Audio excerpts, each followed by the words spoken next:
Hello everyone, कैसे हैं आप सब। आई होप आप सब बहुत अच्छे होंगे और मेरी वीडियो से कुछ ना कुछ नया जरूर सीखेंगे। मैं हूं हिना वर्मा और आप देख रहे हैं हिना वर्मा क्लासेस। आज जो हम चैप्टर पढ़ने वाले हैं उस चैप्टर का नाम है फ्रिक्शन। क्या है उस चैप्टर का नाम? उस चैप्टर का नाम है फ्रिक्शन। ये है क्लास 8 की एनसीईआरटी का और इस चैप्टर का नंबर क्या है? चैप्टर नंबर है 12। यहाँ पर गलती से चैप्टर नंबर 9 लिखा हुआ आ गया है। ओके, तो जब हम ये फ्रिक्शन की बात करते हैं तो मैं आपको बताती हूँ कि ये फ्रिक्शन होता क्या है। ये फ्रिक्शन क्या हम अपनी डेली लाइफ में देखते हैं? क्या इस फ्रिक्शन का हमारे ऊपर कुछ इम्पैक्ट पड़ता है? क्या ये फ्रिक्शन अगर हमारे ऊपर इम्पैक्ट करता है तो ये हमारे लिए बहुत अच्छा है या इसकी कुछ बुराइयां भी हैं, कुछ जो है कुछ चीजें ऐसी हैं जो हमें नहीं चाहिए। सब कुछ जानेंगे इसी वीडियो में, लेकिन उससे पहले मैं आपको बता दूं कि अगर आपने चैनल को सब्सक्राइब नहीं किया है तो जल्दी कर लीजिए, वीडियो को लाइक कर दीजिए और सभी के साथ शेयर भी कर दीजिए और बेल आइकन को दबाना बिल्कुल भी मत भूलना, ठीक है। और एक और चीज आपको बतानी थी और वो ये थी कि हम जो भी चैप्टर यहाँ पे करेंगे इस प्लेटफॉर्म पे, इस चैनल पे करने वाले हैं, उस चैप्टर को आपको प्रॉपरली एनसीईआरटी की line to line, word to word आपको एक्सप्लेनेशन मिलेगी। ओके, चलिए स्टार्ट करते हैं अब। तो जैसे कि मैंने आपको बताया हमारा चैप्टर है फ्रिक्शन और यहाँ पर मैंने कुछ तस्वीरें, कुछ फोटोज लगाई हैं। जैसे कि यहाँ पर अगर हम देखते हैं कि अगर कोई इंसान है और वो इंसान जो है वो क्या कर रहा है, वो चल रहा है और चलते चलते उसके पैर के नीचे केले का छिलका आ जाए, बनाना पील आ जाए, तो क्या होता है, हम नोटिस करते हैं कि वो गिर जाता है धड़म करके नीचे। और कभी कभार हम देखते हैं कि जैसे हमारे घर का पंखा खराब हो गया या कोई और मशीनरी खराब हो गई तो उसमें हम क्या करते हैं, उसमें हम ऐसे बॉल बेयरिंग्स लगाते हैं। क्यों लगाते हैं ये सब? क्या है इन सब का चक्कर? कभी कभार हमारा गेट जो है या जब हम कुंडी लगाते हैं, ठीक है, दरवाजा बंद करते हैं तो वो बहुत ज्यादा शोर करने लग जाती है, तो हम उसमें ल्यूब्रिकेंट डालते हैं, मतलब तेल डालते हैं, मशीन वाला तेल, है ना। ये सब डालते हैं, बट ये डालते क्यों है? क्या चल क्या रहा है भाई? कोई तो बताओ जरा। मैं बताती हूँ, आप टेंशन मत लीजिए। चलिए स्टार्ट करते हैं। You might have seen a driver of a car or a truck slowing down the vehicle at the traffic signal. आपने अक्सर देखा होगा कि जब भी आप ट्रैफिक सिग्नल के पास होंगे तो कोई भी जो ड्राइवर है, जो कार को ड्राइव कर रहा है, स्कूटी को ड्राइव कर रहा है, बाइक को ड्राइव कर रहा है, वो ट्रैफिक सिग्नल अगर रेड हो जाता है तो वो एकदम से ब्रेक लगाता है और गाड़ी रुक जाती है। देखा है? ऑब्वियसली हम सबने देखा है, ठीक है। आप भी साइकिल चलाते होंगे तो आपने भी ये नोटिस किया होगा।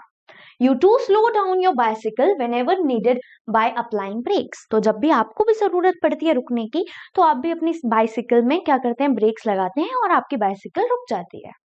Have you ever thought why a vehicle slows down when the brakes are applied? क्या आपने कभी सोचा है कि ये जो व्हीकल रुक जाता है ब्रेक लगाने पर, ये क्यों रुकता है भला? होता क्या है आखिर, है ना।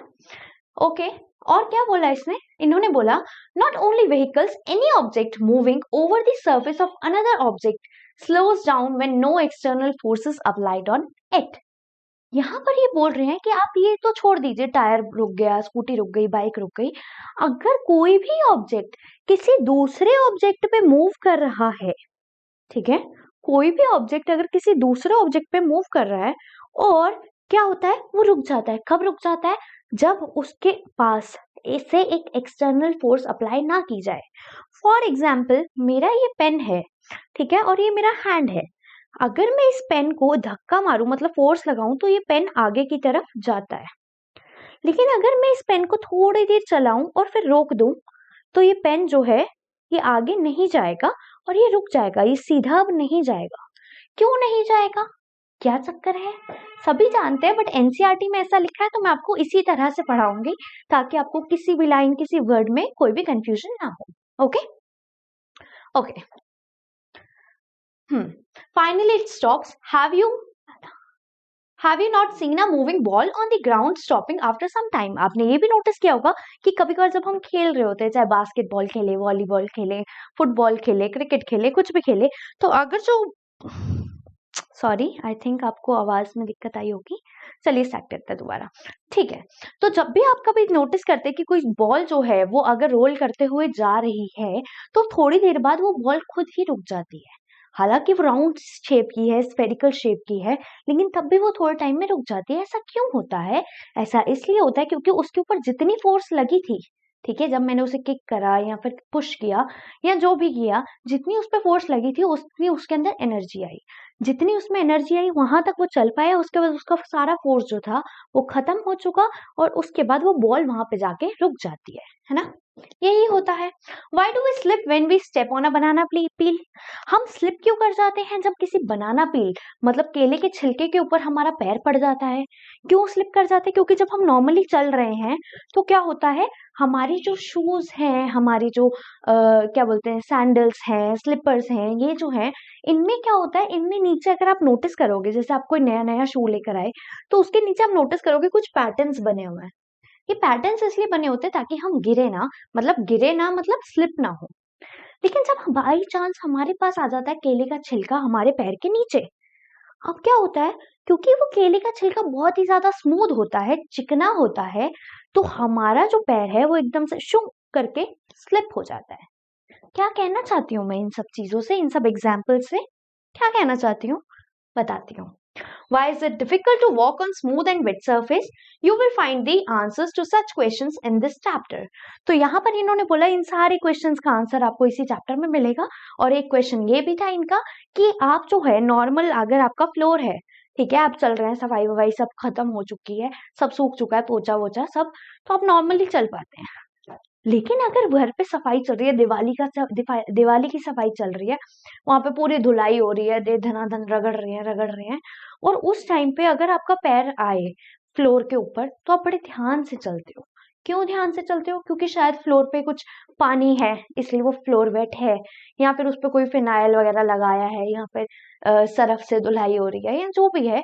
तो जब भी हम कोई वेट सरफेस पे चलते हैं तो हम बहुत सावधानी से, बहुत ही ज्यादा फोकस करके चलते हैं, और जब हम एक नॉर्मल ड्राई सरफेस पे चलते हैं तो हमें इतना सोचना नहीं पड़ता। तो ये सभी जो है ये क्वेश्चंस हैं कि यार ऐसा क्यों होता है, ऐसा क्यों होता है, ये हम इसी चैप्टर में जानने वाले हैं। और इस चैप्टर का नाम है फ्रिक्शन। फ्रिक्शन जानने से पहले हमें कुछ पढ़ना है, और वो है फोर्स ऑफ फ्रिक्शन। ठीक है, फ्रिक्शन फ्रिक्शन होता है जैसे कोई चीज जा रही है, अगर मेरा ये हाथ आगे मूव कर रहा है, ठीक है, मान लीजिए ये मेरे पास एक बुक है, ठीक है, ये जो बुक है इस पे ये जो पेन है ये मूव कर रहा है, लेकिन जब मैं इस पे एक्सटर्नल फोर्स अप्लाई करना बंद कर दूंगी, मतलब फोर्स लगाना बंद कर दूंगी, तो ये पेन जो है ये रुक जाएगा ना, है ना। अभी ये क्या हो रहा है, क्योंकि स्लिपरी है और साथ ही साथ मेरा हाथ जो है इतना स्टेबल नहीं हुआ पड़ा, ऐसे हुआ पड़ा था, इसलिए वो हो रहा था। लेकिन अगर मैं किसी टेबल पे ये चीज रख दूं तो अब ये इस तरह रहेगा पेन मेरा, है ना। रुक जाओ, दूसरा एग्जाम्पल देती हूँ। चलिए अब मान लेते हैं ये है मेरे पास एक वुडन कॉम, ठीक है, और यहाँ पर है मेरे पास मेरा एक रजिस्टर। जब ये रजिस्टर है, इसके पास मैंने ये वुडन कॉम रखी और मैं इसे धक्का देती हूँ तो ये वुडन कॉम आगे जाती है। लेकिन जैसे ही मैं इसको फोर्स देना बंद कर देती हूँ तो ये वुडन कॉम रुक जाती है। Have you notice this? जब मैं इसे धक्का दे रही हूँ तो ये वुडन कॉम आगे जा रही है, ठीक है, जब मैं इसे धक्का दूंगी आगे जाएगी, लेकिन जब मैं धक्का देना बंद कर दूंगी तो वुडन कॉम रुक जाएगी, स्टेबल हो जाएगी। फ्रिक्शन का मतलब इससे क्या है? अभी मैंने बताया मैं धक्का दे रही हूँ मतलब फोर्स लगा रही हूँ। फ्रिक्शन क्या है? एक ऐसी फोर्स है जो चीज को आगे बढ़ने से रोकती है। ऐसी फोर्स जो चीज को, किसी भी ऑब्जेक्ट को आगे बढ़ने से रोकती है, उसी को हम फ्रिक्शन बोल देते हैं। ठीक है, तो फ्रिक्शन क्या होता है? जब भी कोई चीज रुक जाती है, जैसे बॉल जो थी वो जा रही थी और एक टाइम पे आके रुक गई, तो वो क्यों रुकी? क्योंकि वहां पे फ्रिक्शन हुई। ठीक है, वहां पे फ्रिक्शन हुई। पेन जो था वो पेन धीरे धीरे स्लाइड करके रोल करके आगे बढ़ता गया और थोड़ा टाइम बाद रुक गया। क्यों रुक गया? क्योंकि वहां पे फ्रिक्शन हो रहा था। अगर मैं नीचे सीढ़ियों से गिर रही हूँ, मान लो, ठीक है, धड़ मैम गिर रही है, और थोड़े टाइम बाद क्या होगा, जब ज्यादातर सीढ़ियां कवर हो जाएंगी, मेरा सारा फोर्स जो है वो खत्म हो जाएगा, जो भी मेरे ऊपर लगा होगा जिसकी वजह से मैं गिरी, वो सब खत्म हो जाएगा, तो मैं एकदम से रुक जाऊंगी, है ना, स्टेबल हो जाऊंगी। तो मैं स्टेबल क्यों हो पाई? क्योंकि वहां पे फ्रिक्शन हो रही थी। तो ये जो फ्रिक्शन हो रही है इसने मेरे फोर्स को अपोज किया ना, मतलब मैं यहाँ से आ रही थी और इस फ्रिक्शन ने मुझे यहीं पे आके रोक दिया। ठीक है, मैं यहाँ से नीचे गिरते गिरते आ रही थी, एकदम से फ्रिक्शन मेरे को फील हुई, ठीक है, मैं ज्यादा फ्रिक्शन को फील कर पाई और मैं रुक गई। क्यों रुक पाई? क्योंकि फ्रिक्शन थी वहां पे। इसका मतलब ये है फ्रिक्शन मेरे फोर्स को कम कर रहा था। और अगर फ्रिक्शन मेरे फोर्स को कम कर रहा है तो फोर्स को कौन कम कर सकता है? एक फोर्स को दूसरा फोर्स ही तो कम कर सकता है। अगर कोई यहाँ से घुसा मार रहा है और कोई यहाँ से घुसा मार रहा है, ठीक है, तो चीज कब रुकेगी? जब दोनों में बराबर की क्या होगी? इंटेंसिटी होगी, बराबर की एनर्जी होगी, है ना? बराबर की एनर्जी होगी। तो अगर मेरे यहाँ से फोर्स आ रहा है और यहाँ से भी मैं ऑपोजिट डायरेक्शन में फोर्स लगा दूं तो चीज रुक जाएगी। चीज रुक जाएगी। रुक गई मतलब वहां पर फोर्स लगा किसका? फ्रिक्शन का। फ्रिक्शन का फोर्स एक ऐसा फोर्स होता है जो ऑपोजिट डायरेक्शन में लगता है। अगर आप आगे जा रहे हैं तो आपको पीछे की तरफ लगेगा फ्रिक्शनल फोर्स। अगर आप राइट जा रहे हैं तो लेफ्ट की तरफ से आपको फ्रिक्शनल फोर्स लगेगा। इसी तरह से, ठीक है। फोर्स ऑफ फ्रिक्शन क्या है? Activity 12.1, gently push a book on a table. अब ये बोलता है, कह रहा है एक बुक लो आप, ठीक है, उसको टेबल पे आप पुश करो। अब मेरे पास बुक्स तो हैं बट कोई छोटी वाली बुक देखती हूँ मैं। ओके, मान लीजिए मेरा टेबल है, क्योंकि बड़ी बुक है, क्योंकि अभी मैं आपको हाथ में उठा के तो टेबल नहीं दिखा सकती ना, ठीक है। तो आपने टेबल लिया, टेबल के ऊपर आपने बुक रखी, ठीक है।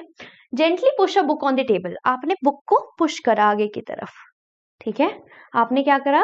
बुक को पुश किया आगे की तरफ। Okay, you observe that it stops after moving for some distance. जब आपने बुक को आगे की तरफ पुश किया, जैसे मैंने ऐसे कर दिया, मैंने ये दूर से किया, देखो। तो जब मैंने इसको पुश किया थोड़ी देर तो ये आगे गया, लेकिन उसके बाद ये रुक गया, ठीक है। You observe that it stops after moving for some distance. Repeat this activity pushing the book from the opposite direction. Does the book stop this time too? अब चलो मैं इस बुक को इधर से क्या करती हूँ? धक्का देती हूँ, ठीक है। मैंने इसको धक्का दिया, भाई ये तो फिर रुक गई आगे जाके। नोटिस किया आपने? दोबारा देख लीजिए, ऐसे बुक थी, मैंने इसे धक्का दिया और ये आगे गई और रुक गई। इसका मतलब है कि मैं बुक को इधर से इधर से इधर से इधर से किसी भी डायरेक्शन से पुश करूं तो बुक जो है वो क्या करेगी? वो रुक जाएगी। बुक जो है वो रुक जाएगी। क्यों रुक रही है भाई? क्यों रुक रही है? Can you think of an explanation? क्या आप इसकी एक्सप्लेनेशन दे सकते हैं? Can we say that a force must be acting on the book opposing the force of motion, है ना? तो यहां पर क्या हुआ? इन्होंने बोला क्या ये बुक इसलिए रुकी क्योंकि इस रेयर की साइड से, ऑपोजिट साइड से भी कोई फोर्स उसको लग रहा था, जिसकी वजह से दोनों फोर्स जो है वो ऑपोजिट हो गए, बैलेंस हो गए, और उसकी वजह से जो बुक है वो रुक गई। This force is called the force of friction. इसी फोर्स को हम फोर्स ऑफ फ्रिक्शन कहते हैं। एक बार दोबारा देख लेते हैं। यहाँ पर क्या हुआ? मैंने बुक को लिया, मैंने दूर से उसको धक्का मारा, ठीक है। बुक को लिया, धक्का मारा, बुक आगे गई और रुक गई। ये बुक आगे क्यों रुकी? क्योंकि इसके ऊपर फोर्स ऑफ फ्रिक्शन लग रही थी, और फोर्स ऑफ फ्रिक्शन इसकी ऑपोजिट साइड से, मैं यहां से धक्का दे रही थी तो फोर्स ऑफ फ्रिक्शन जो थी वो लग रही थी इस साइड से, ठीक है। फोर्स ऑफ फ्रिक्शन इस साइड से लग रही थी, धक्का मैं इस साइड से दे रही थी, तभी तो ये बुक आगे नहीं गई, वरना आगे जाती रहती जाती रहती जाती रहती, हवा में घूमती रहती, है ना? नहीं हवा में घूमी। क्यों नहीं हवा में घूमी? क्योंकि क्यों? क्योंकि फोर्स ऑफ फ्रिक्शन लग रही थी, क्योंकि फोर्स ऑफ फ्रिक्शन लग रही थी। ओके, तो यहाँ पे इन्होंने दिखाया कि एक बुक को आप ऐसे करके धक्का दो, फिर बुक आगे की तरफ जाएगी और आगे की तरफ जाएगी और फिर रुक जाएगी। फिर आप एक दो बार दोबारा इस एक्टिविटी को करो दूसरी साइडों से, और आप बाद में यही नोटिस करेंगे कि बुक जो है वो रुक जाएगी। ये इसलिए रुक रही है क्योंकि बुक के ऊपर एक फोर्स ऑफ फ्रिक्शन लग रहा है, ठीक है। फोर्स ऑफ फ्रिक्शन लग रहा है। आगे देखते हैं। Wait for a minute. Okay, start. Force of friction. Force of friction क्या है? You saw that if you apply the force along the left, friction acts along the right. अगर आप फोर्स लेफ्ट तरफ से लगा रहे हैं तो फ्रिक्शन राइट तरफ से आएगी। अगर आप फ्रिक्शन राइट तरफ से लगा रहे हैं तो फोर्स लेफ्ट तरफ से आएगा। मतलब हमें क्या पता चला? ये ऑपोजिट डायरेक्शन में फोर्स ऑफ फ्रिक्शन लगता है। If you apply the force along the right, the friction acts along the left direction. In both the cases, the force opposites the motion of the book. इन दोनों cases में आपको नजर आ रहा है कि जो बुक का मोशन था, अगर आप राइट से फोर्स लगा रहे थे तो बुक रुक जाती है, ठीक है। और अगर आप लेफ्ट साइड से लगा रहे हो तो भी बुक रुक रही है, क्योंकि उसको लेफ्ट साइड से जब आपने फोर्स लगाई तो राइट साइड से फोर्स ऑफ फ्रिक्शन लग रही थी। जब आपने राइट साइड से बुक को फोर्स दिया तो लेफ्ट साइड से आपको फोर्स ऑफ फ्रिक्शन फील हो रहा था, मतलब फोर्स ऑफ फ्रिक्शन वहां पे एक्ट हो रहा था, एक्ट कर रहा था। In the above activity the force of friction acts between the surface of the book and the surface of the table. इस एक्टिविटी में जो फोर्स ऑफ फ्रिक्शन लगा, ये आखिर लगा कहाँ यार? अच्छा, मैं इतनी देर से बोल रही हूँ कि मैंने यहाँ से धक्का दिया, आपको दिख रहा है कि हाँ यहाँ से तो धक्का लगा है ना, और यहाँ पे आके बुक रुक गई है। लेकिन ये बुक मैम बोल रही हूँ, मैम तो बोल रही है भाई यहाँ पे फोर्स ऑफ फ्रिक्शन लग रही है इसलिए बुक रुक रही है, पर मैम ने तो इस साइड से धक्का दिया ही नहीं। तो ये धक्का लग कहाँ से रहा है, ये फोर्स आ कहाँ से रही है, ये फ्रिक्शन हो कहाँ पे रहा है? तो ये फ्रिक्शन हो रहा है दोनों के सरफेसेस पे, इसके सरफेस पे और बुक के सरफेस पे क्या हो रहा है? फ्रिक्शन हो रहा है। तो फ्रिक्शन कहाँ होता है? ऐसी चीजों में जो कांटेक्ट में हो, जो आपस में जुड़ी हुई हो, जो आपस में मिल रही हो। जैसे ये मेरा हाथ है और ये मेरा हाथ है, ठीक है। अगर मैं इस हाथ को आगे की तरफ करती हूँ पुश, और मैं ज्यादा पुश नहीं करती, थोड़ा स्लो कर देती हूँ, तो क्या होता है? मेरा हाथ यहाँ पे रुक जाता है, दूसरे वाला, ये वाला। ये क्यों रुक रहा है? क्योंकि इस हाथ में ये वाला जो पोर्शन है और जो इस वाला पोर्शन है, ये वाला सरफेस है, इन दोनों के अंदर फ्रिक्शन हो रही है, और ये फोर्स ऑफ फ्रिक्शन भी इन दोनों के बीच में लग रही है। कहाँ पे लग रही है? इधर और इधर के बीच में, दोनों हाथों के बीच में। ओके, तो फोर्स ऑफ फ्रिक्शन कहाँ लगी? दो सरफेसेस के बीच में। कौन से दो सरफेसेस के बीच में? ऐसे सरफेसेस के बीच में जो कांटेक्ट में है, जो आपस में मिल रहे हैं, ठीक है। Okay, is the friction same for all the surfaces? क्या फ्रिक्शन हर सरफेस के लिए सेम होता है? अब जैसे मैंने हाथ यहाँ पे था, तो फ्रिक्शन जितना इधर लगा, क्या उतना ही टेबल पे लगेगा, टेबल और बुक पे? क्या उतना ही मैं क्या बोलूं, क्या उतना ही फ्रिक्शन आप जो जिस बेंच पे, जिस टेबल पे बैठे हो, उधर भी उतना ही फ्रिक्शन लगेगा? अरे नहीं यार, सब जगह अलग अलग लगेगा, हर जगह सेम फ्रिक्शन नहीं लगेगा, ठीक है। Okay, does it depends on the smoothness of the surfaces? Let us find out. और ये बोलता है क्या ये स्मूथनेस या रफनेस ऑफ द सरफेस पे भी डिपेंड करता है क्या?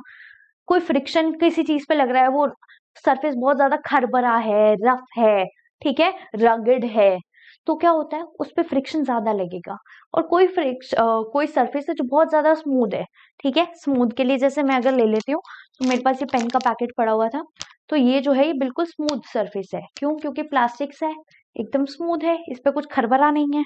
लेकिन या फिर मैं अगर बात करूं आपको इसकी, ठीक है, तो इसके ऊपर एक प्लास्टिक की शीट चढ़ी हुई है, तो ये जो है ये सरफेस ज्यादा स्मूथ है एज कंपेयर टू अगर मैं इसमें से कोई भी पेज निकाल लेती हूँ, ठीक है। तो अगर मैंने कोई भी पेज निकाला तो ये खरबरा होगा, थोड़ा सा रफ होगा as compare to this surface, okay. अब हम बात करते हैं आगे बढ़ने की, ठीक है। Factors affecting the friction. ऐसे कौन से फैक्टर्स है जिनकी वजह से फ्रिक्शन जो होता है वो अफेक्ट होता है? फ्रिक्शन क्या हुआ? मैंने बताया, जब दो फोर्सेस थे, एक फोर्स इधर से आ रहा था तो दूसरा फोर्स अपने आप लगा। कहाँ पे लगा? दो सरफेसेस के बीच में, उसी को फोर्स ऑफ फ्रिक्शन इन्होंने बोला है। लेकिन इन्होंने हमें ये भी बोला कि जो फोर्स ऑफ फ्रिक्शन है ये हमेशा ऑपोजिट डायरेक्शन में आएगा। साथ ही साथ इन्होंने हमें थोड़ी सी हिंट भी दी, और वो हिंट ये थी कि स्मूथ सरफेस और रफ सरफेस पे क्या ये फ्रिक्शन अलग अलग होगा, है ना। तो होगा ऑब्वियसली, बट आगे जाके पढ़ते हैं कैसे होगा। तो यहाँ पे factors affecting the friction, friction किसकी वजह से इफेक्ट होती है, किसकी वजह से उस पर अफेक्ट पड़ता है। एक्टिविटी 12.2 देख लेते हैं। Tie a string around the brick. आपने एक ब्रिक ले ली, ठीक है। अब ब्रिक तो मेरे पास है नहीं, है ना, तो मैं क्या करती हूँ, मेरे पास एक अमेजोन का पार्सल आया था, मान लीजिए मैंने इसको ले लिया, तो ये मेरी ब्रिक हो गई, ठीक है। ये मेरी क्या हुई? ब्रिक हुई। Okay, tie a string around the brick. इस ब्रिक के आसपास मैंने क्या कर दिया? एक स्ट्रिंग को क्या कर दिया? टाई कर दिया, बांध दिया। स्ट्रिंग क्या हो गया? एक धागा हो गया, एक थ्रेड हो गया, इस तरह से। Pull the brick by a spring balance. और इस ब्रिक को मुझे पुल करना है, खींचना है अपनी तरफ, ठीक है, खींचना अपनी तरफ with the help of spring balance.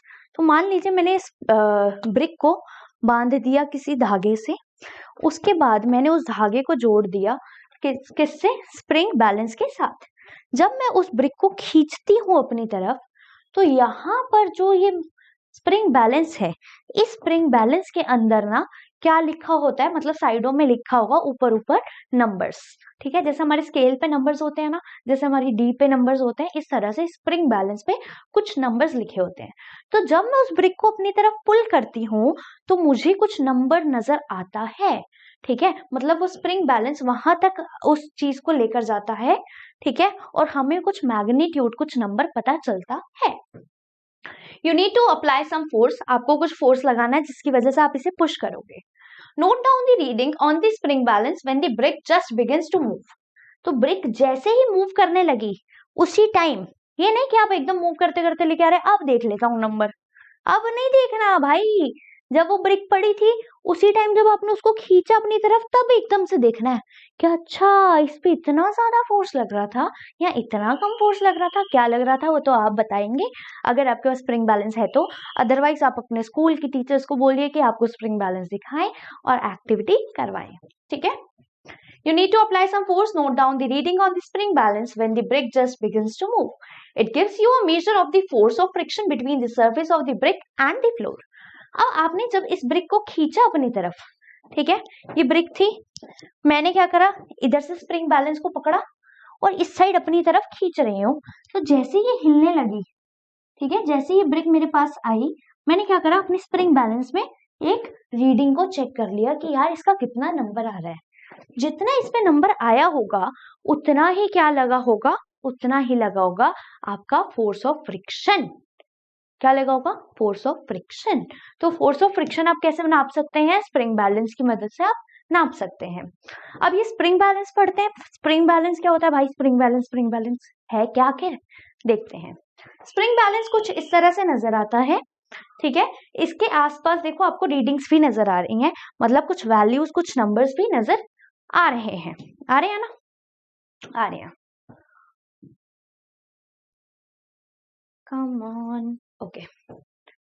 Spring balance is a device used for measuring the force acting on an object. Spring balance एक ऐसा डिवाइस है जिसकी वजह से हम मेजर कर पाते हैं किसको? फोर्स को। क्या मेजर किया? फोर्स को, ठीक है। और फोर्स किस पे लगता है? किसी ऑब्जेक्ट पे लगता है। तो अगर इस पे मैंने फोर्स लगाया, ठीक है, और मुझे इसका फोर्स मेजर करना है कि इस पे कितना फोर्स लगा है, तो मैं स्प्रिंग बैलेंस की मदद से वो जान सकती हूँ।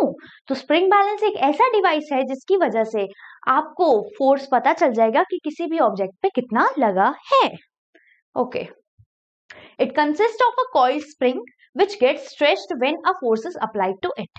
ये जो स्प्रिंग बैलेंस है, इसके पास ना क्या होता है? क्या होता है भाई? बताओ जरा। कॉइल्ड स्प्रिंग होती है यार, स्प्रिंग बैलेंस से नहीं समझ आ रहा? कॉइल्ड स्प्रिंग जैसे गोल गोल गोल गोल गोल गोल। तो जब आप कोई चीज खींचोगे और वो गोल गोल गोल गोल गोल गोल है, तो वो ऐसे करके स्ट्रेच हो जाएगी, है ना।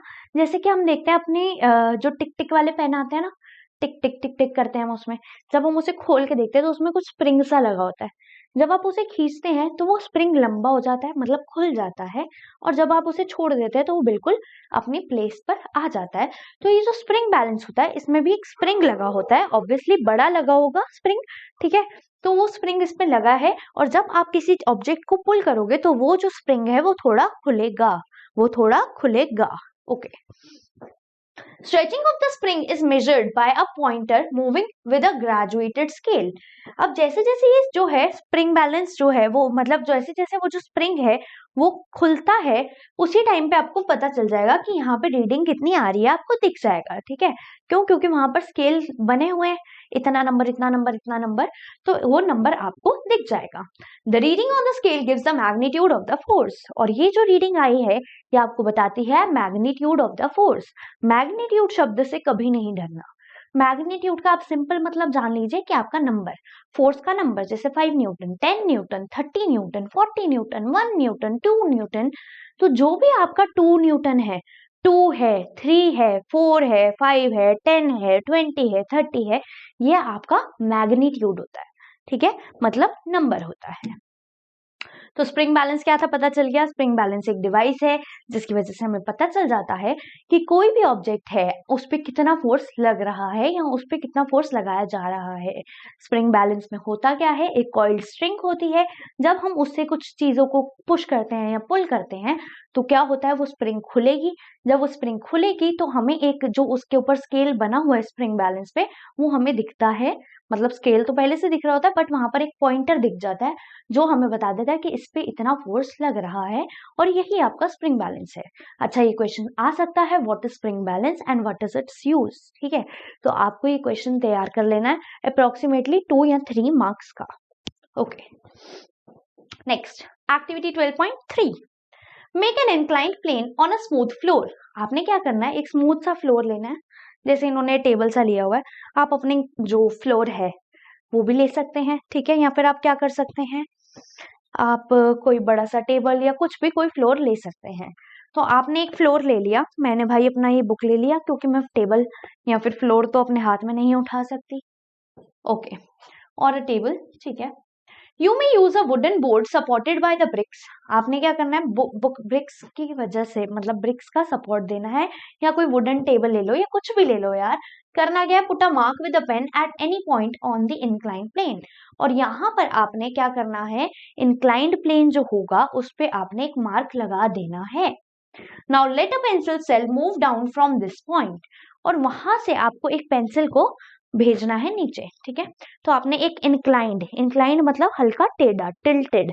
ठीक है, आपने क्या किया, एक टिल्टेड प्लेन सा एक क्या ले लिया आपने, बोर्ड ले लिया या कोई भी चीज ले ली।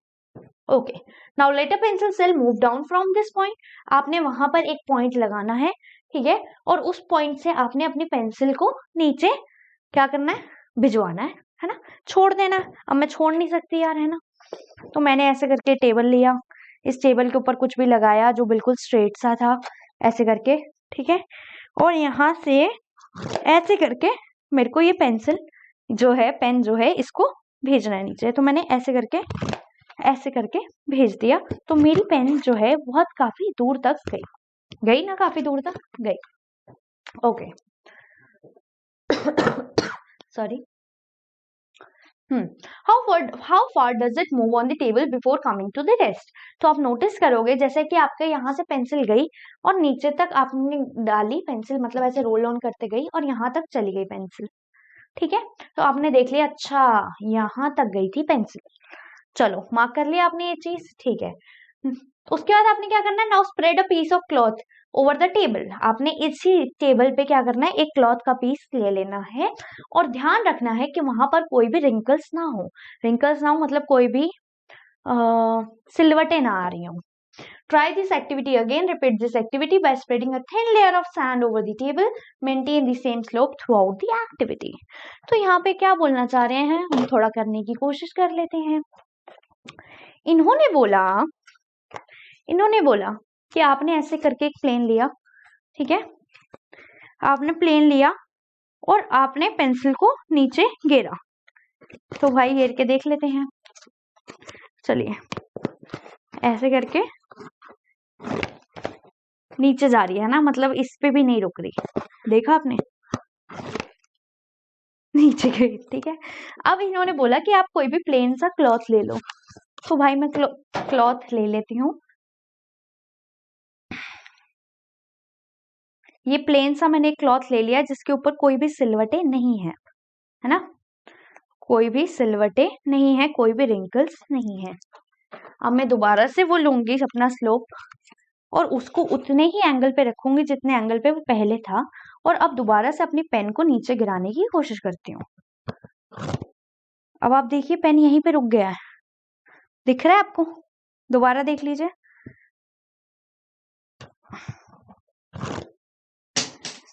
ज्यादा तेज करके स्टेबल नहीं है ना एक्चुअली, बट आप करके देखना। देखो देखो पेन रुक गया, यहीं पे रुक गया, देख लो, है ना, मैंने हाथ नहीं लगाया, दोबारा देख लो। कोई गड़बड़ नहीं है भाई, ठीक है, तो हमें क्या नोटिस हुआ, हमें ये नोटिस हुआ कि जब जो आपका बुक थी, जो आपका टेबल था, वो स्मूथ सरफेस था, तो पेन एकदम से शू करके नीचे चला गया, मतलब ज्यादा लंबा गया। ठीक है, उसने ज्यादा डिस्टेंस कवर किया। लेकिन जब उसके ऊपर कोई भी मैंने पेपर, क्लॉथ या फिर कुछ भी लगा दिया, तो क्या हुआ, ये जो पेन है ये इतना डिस्टेंस कवर नहीं कर पाया। आप नॉर्मली भी देख सकते हैं, अगर मैं पेन को ऐसे करके छोड़ती हूँ तो ये पेन जो है ऐसे करके आगे की तरफ जा रहा है।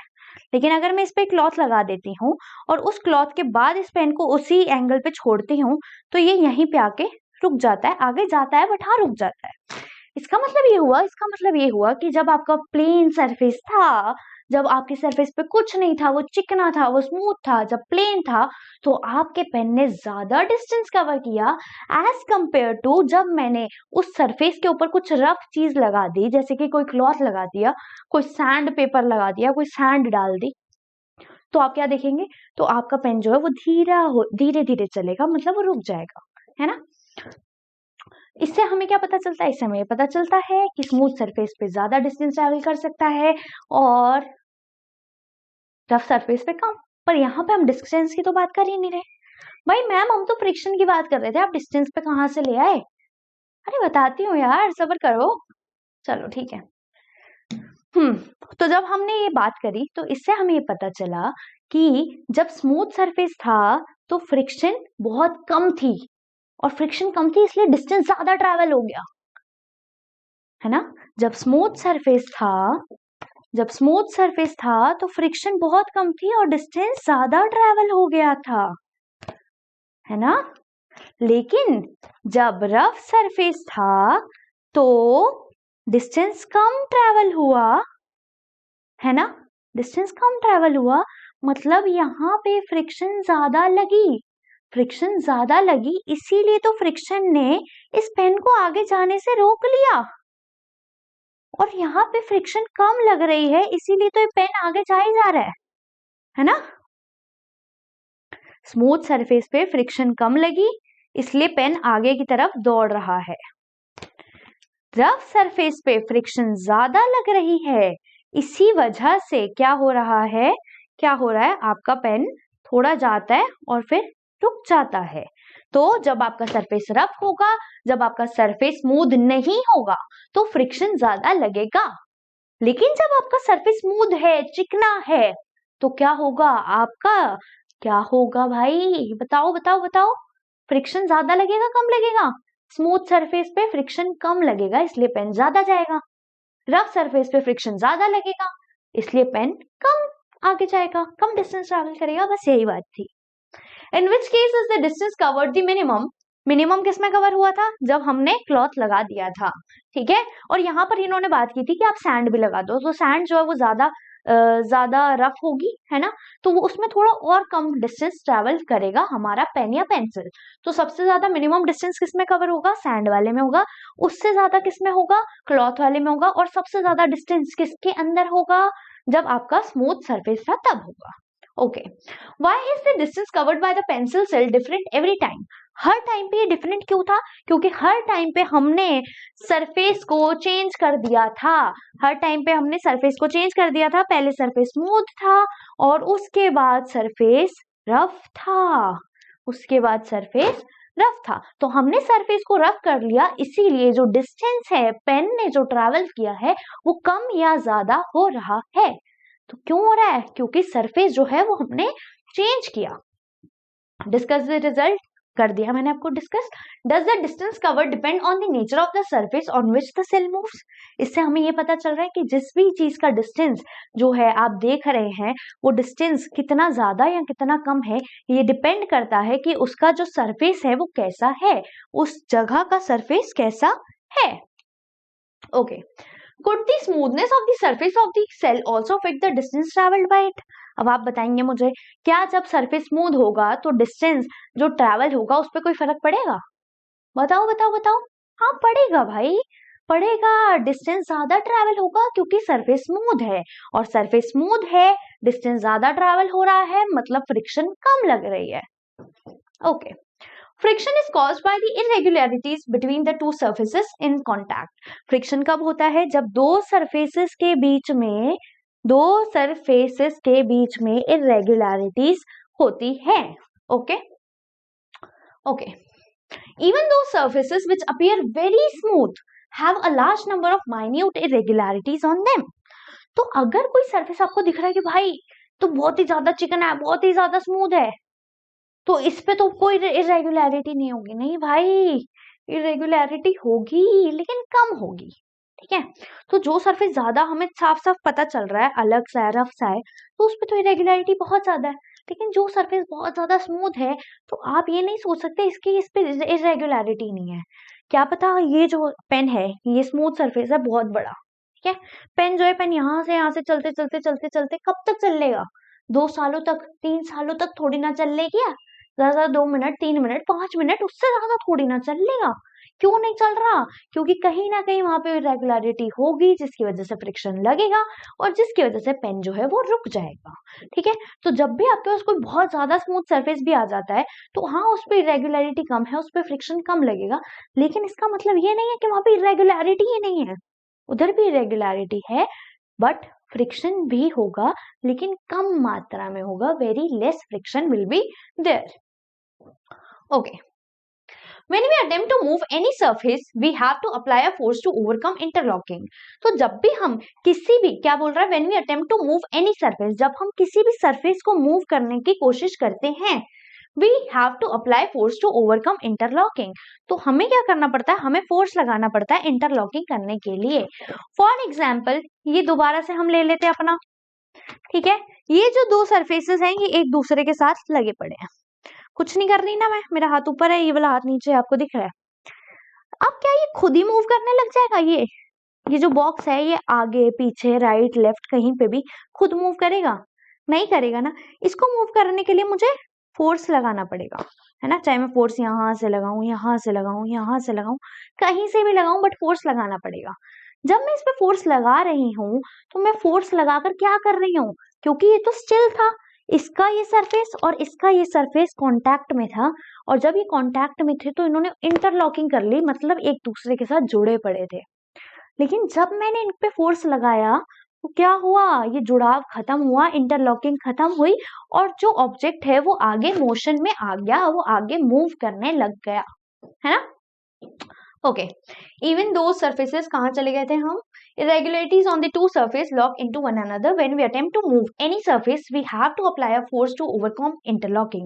तो जब भी कोई ऑब्जेक्ट ऐसी पड़ा, जैसे आपके घर पे टेबल पड़ा होगा, आपके घर पे बेड पड़ा होगा, अगर वो नॉर्मली पड़ा है तो पड़ा ही रहेगा, पड़ा ही है, हुआ है, मतलब उसमें जो आपका, समझो ये बेड है, ठीक है, और ये आपका फ्लोर है, तो बेड इसके ऊपर ऐसे पड़ा हुआ है फ्लोर के ऊपर, तो यहाँ पे इंटरलॉकिंग हो चुकी है, ठीक है। अब ये नहीं हिलेगा, ये तब हिलेगा जब आप इसको धक्का दोगे, बेड को धक्का दोगे तभी वो हिलेगा, वरना वो इधर उधर घूम नहीं रहा होगा बेड, ठीक है। तो जब भी दो सरफेसेस कांटेक्ट में है और कोई मोशन नहीं हो रहा, तो उनके बीच में इंटरलॉकिंग हो चुकी है, इंटरलॉकिंग हो चुकी है, इंटरलॉक हो चुके हैं। Okay okay, on the rough surfaces there are large number of irregularities.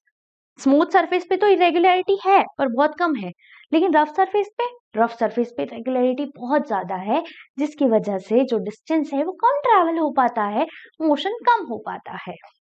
So the force of friction is greater if a rough surface is involved. तो अगर कोई रफ सरफेस इन्वॉल्व है तो फोर्स ऑफ फ्रिक्शन ज्यादा होगी। We see that the friction is caused by the interlocking of the irregularities in the two surfaces। हमने देखा कि फ्रिक्शन जो है वो दो सरफेसेस के बीच की इरेगुलरिटी की वजह से होता है। अब फॉर एग्जाम्पल मैं अपने हाथों को देख लेती हूँ, आप भी देख लीजिए, मैं भी देख लेती हूँ। जब मैंने इनको ऐसे करके जोड़ दिया, जब तक मैं इस पे फोर्स नहीं लगाती आगे होने के लिए या पीछे होने के लिए, तो ये इसी तरह जुड़ा रहेगा, है ना। लेकिन जब मैं इसको ऐसे करके आगे की तरफ फोर्स लगाती हूँ, ऊपर की तरफ नॉर्थवर्ड, या नीचे की तरफ साउथवर्ड, या कुछ भी राइट लेफ्ट, तब वो मूव करेगा। तो जब तक ये कुछ नहीं था, तब तक यहाँ पर क्या हो गया? फोर्स, दो सरफेसेस कांटेक्ट में है, कोई भी चीज हिल नहीं रही, सब कुछ स्टैटिक है, तो क्या हो रहा है?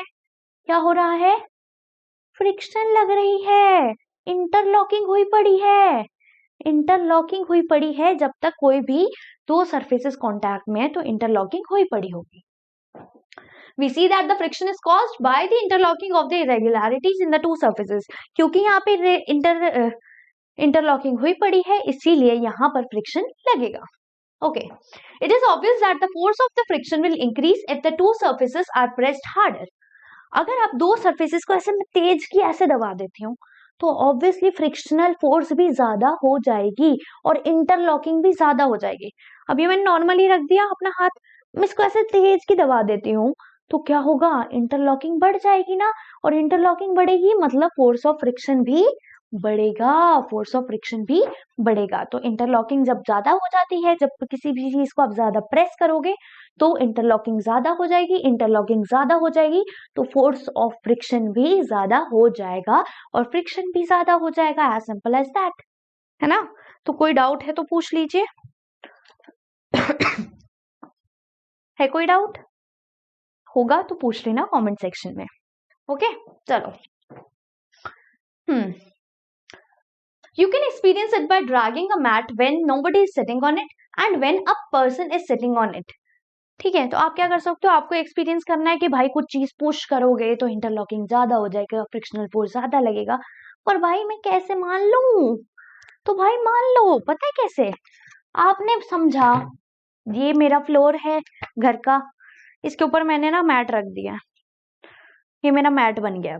ठीक है, ये मैट बन गया है, ये घर का फ्लोर है, इसको मैट को मुझे खींचना है तो मैं आराम से खींच लूंगी ना. लेकिन मान लो इसके ऊपर कोई बैठ गया, अब बैठा हुआ बंदा कहाँ से लेकर आऊं मैं? मान लीजिए मेरे पर्स को बैठा हुआ बंदा बना देते हैं, ये बंदा बैठ गया है. अब मुझे यहाँ पे ज्यादा फोर्स ऑफ फ्रिक्शन ज्यादा फोर्स लगानी पड़ेगी. जितने फोर्स मैं पहले लगा रही थी जब ये खाली मैट था, तो ये हल्का सा मैंने ऐसे टच भी किया तो ये ऐसे करके बाहर आ रहा था.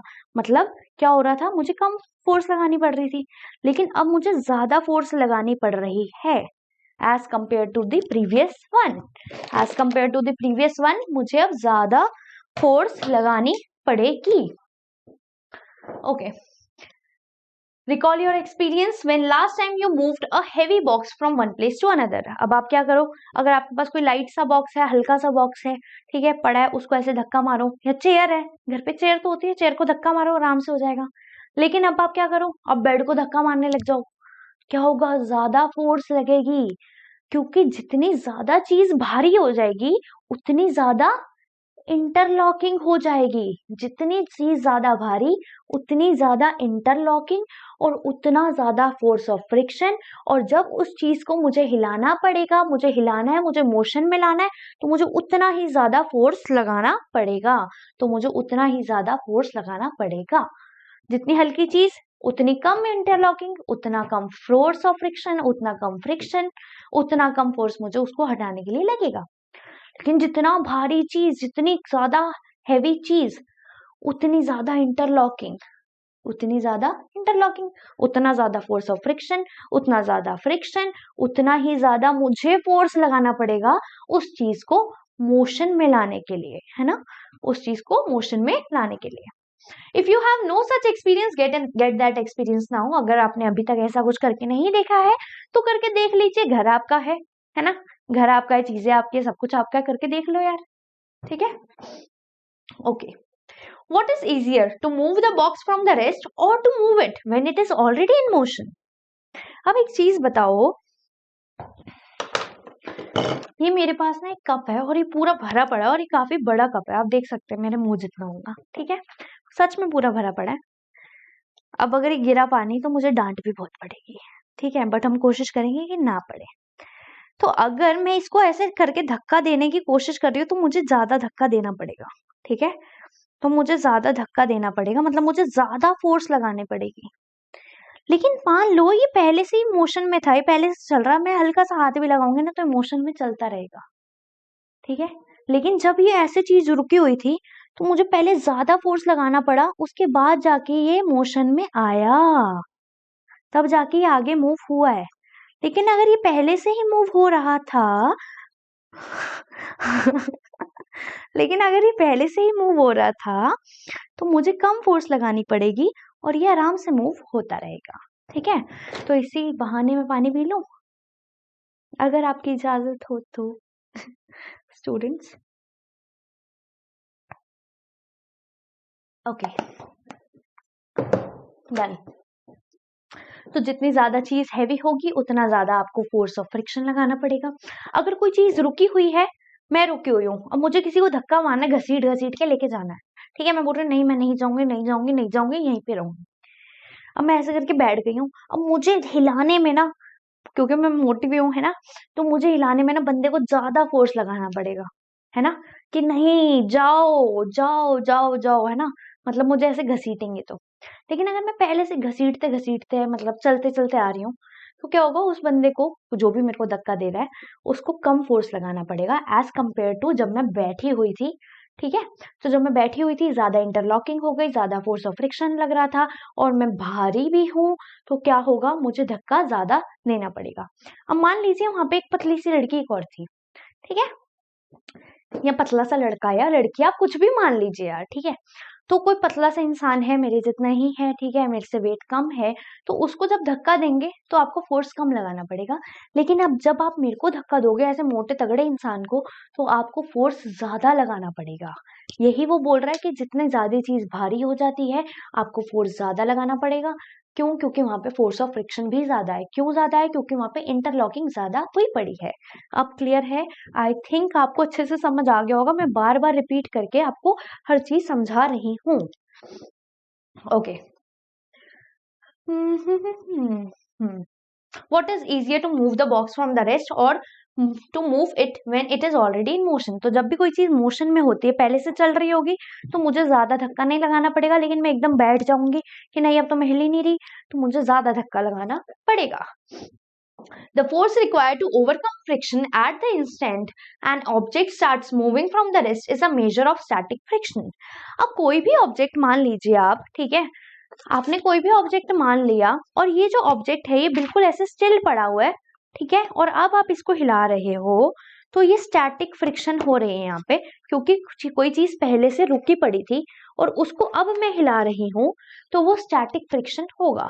जब आप किसी चीज को, जो चीज पहले से रुकी हुई थी, स्टेबल थी, स्टैटिक थी, उसको हिला रहे हो, तो आपको स्टैटिक फ्रिक्शन उसको बोला जाएगा।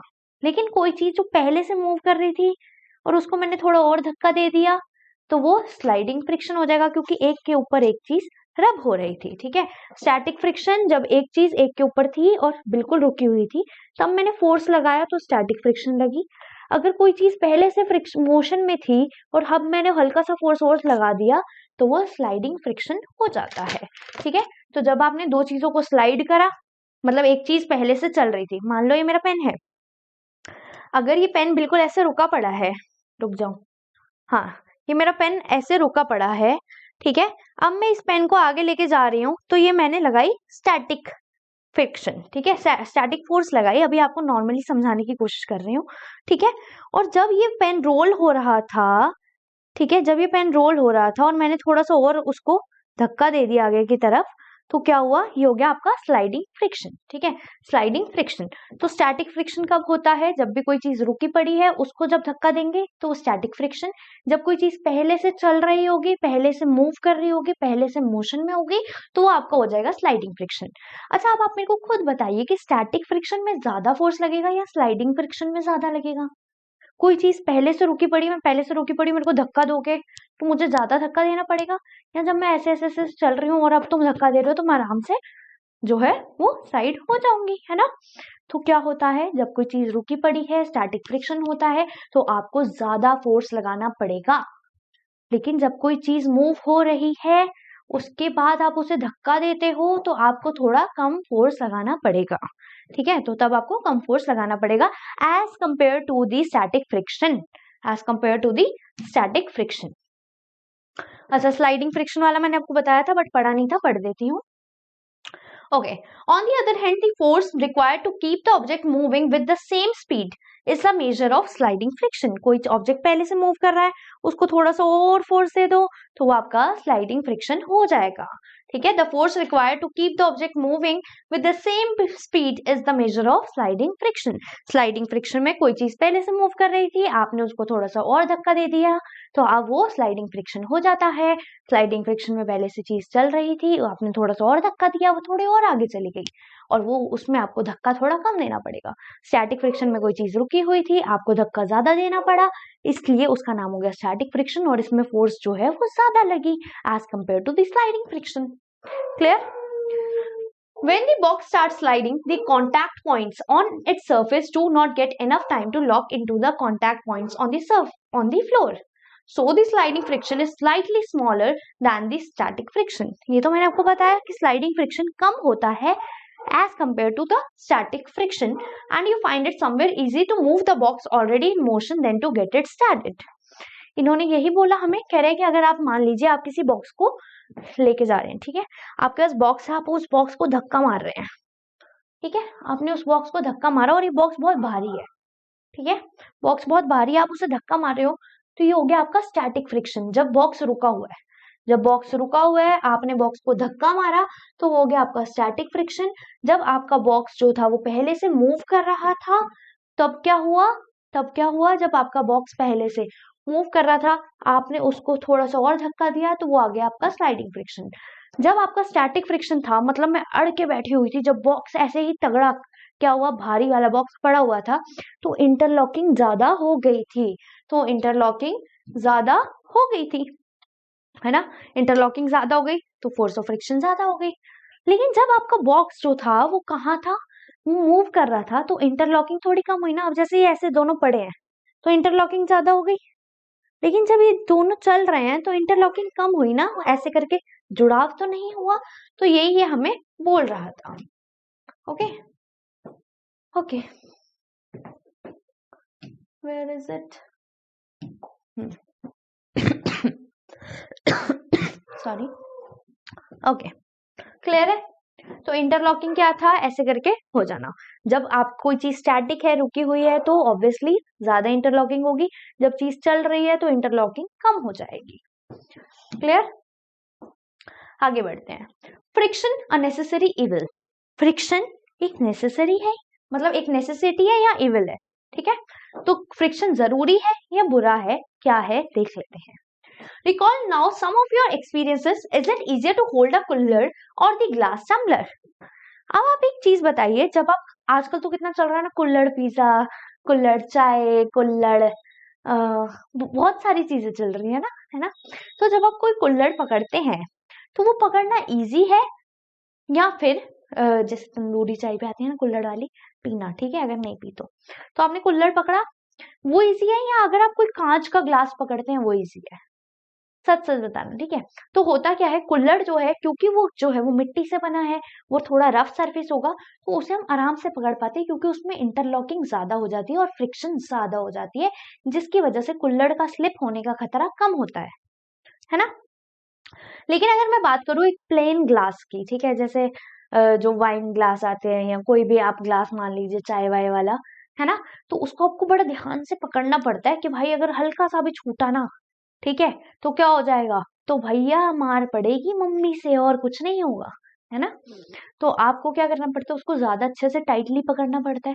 क्यों? क्योंकि वो जो ग्लास है, जो कांच का ग्लास है, उसका सरफेस बहुत स्मूथ होता है, ठीक है, और स्मूथ सरफेस है तो फ्रिक्शन कम होगी, इंटरलॉकिंग कम होगी, ठीक है, फ्रिक्शन कम होगी तो वो जो है वो थोड़ा फिसलने के चांसेस ज्यादा है। लेकिन अगर हम अर्दन पॉट की बात कर रहे हैं या अर्दन क्या बोलते हैं कुल्हड़ की बात कर रहे हैं, तो उसमें क्या होता है, क्योंकि वो थोड़ा रफ सरफेस है तो आपने नॉर्मली भी पकड़ लिया तो आपको ऐसे टाइटली या फिर कॉन्शियसली या ज्यादा फोकस करके उसे नहीं पकड़ना पड़ता। क्यों नहीं पकड़ना पड़ता? क्योंकि वो जो है वो स्लिपरी नहीं होता और वो आपके हाथों से फिसलता नहीं है। स्लिपरी क्यों नहीं होता? क्योंकि उसके पास रफ सरफेस होता है और रफ सरफेस की वजह से वहां पे इंटरलॉकिंग ज्यादा होगी, ज्यादा इंटरलॉकिंग की वजह से वहां पे फ्रिक्शन ज्यादा लगेगा और इसी वजह से आपका जो ग्लास है, जो कुल्हड़ है, वो नीचे नहीं गिरेगा। Okay okay, suppose the outer surface of the tumbler is greasy or has a film of cooking oil on it, would it become easier or more difficult to hold it? अब आप मान लीजिए कि अगर आपके पास वही कुल्हड़ है और वही ग्लास है, कांच का, ठीक है। आपने क्या करा, दोनों के ऊपर थोड़ा थोड़ा तेल लगा दिया या फिर पानी लगा दिया, वेट कर दिया यार, गीला कर दिया, थोड़ा चिकना कर दिया, ठीक है, पानी या तेल कुछ भी लगा दिया।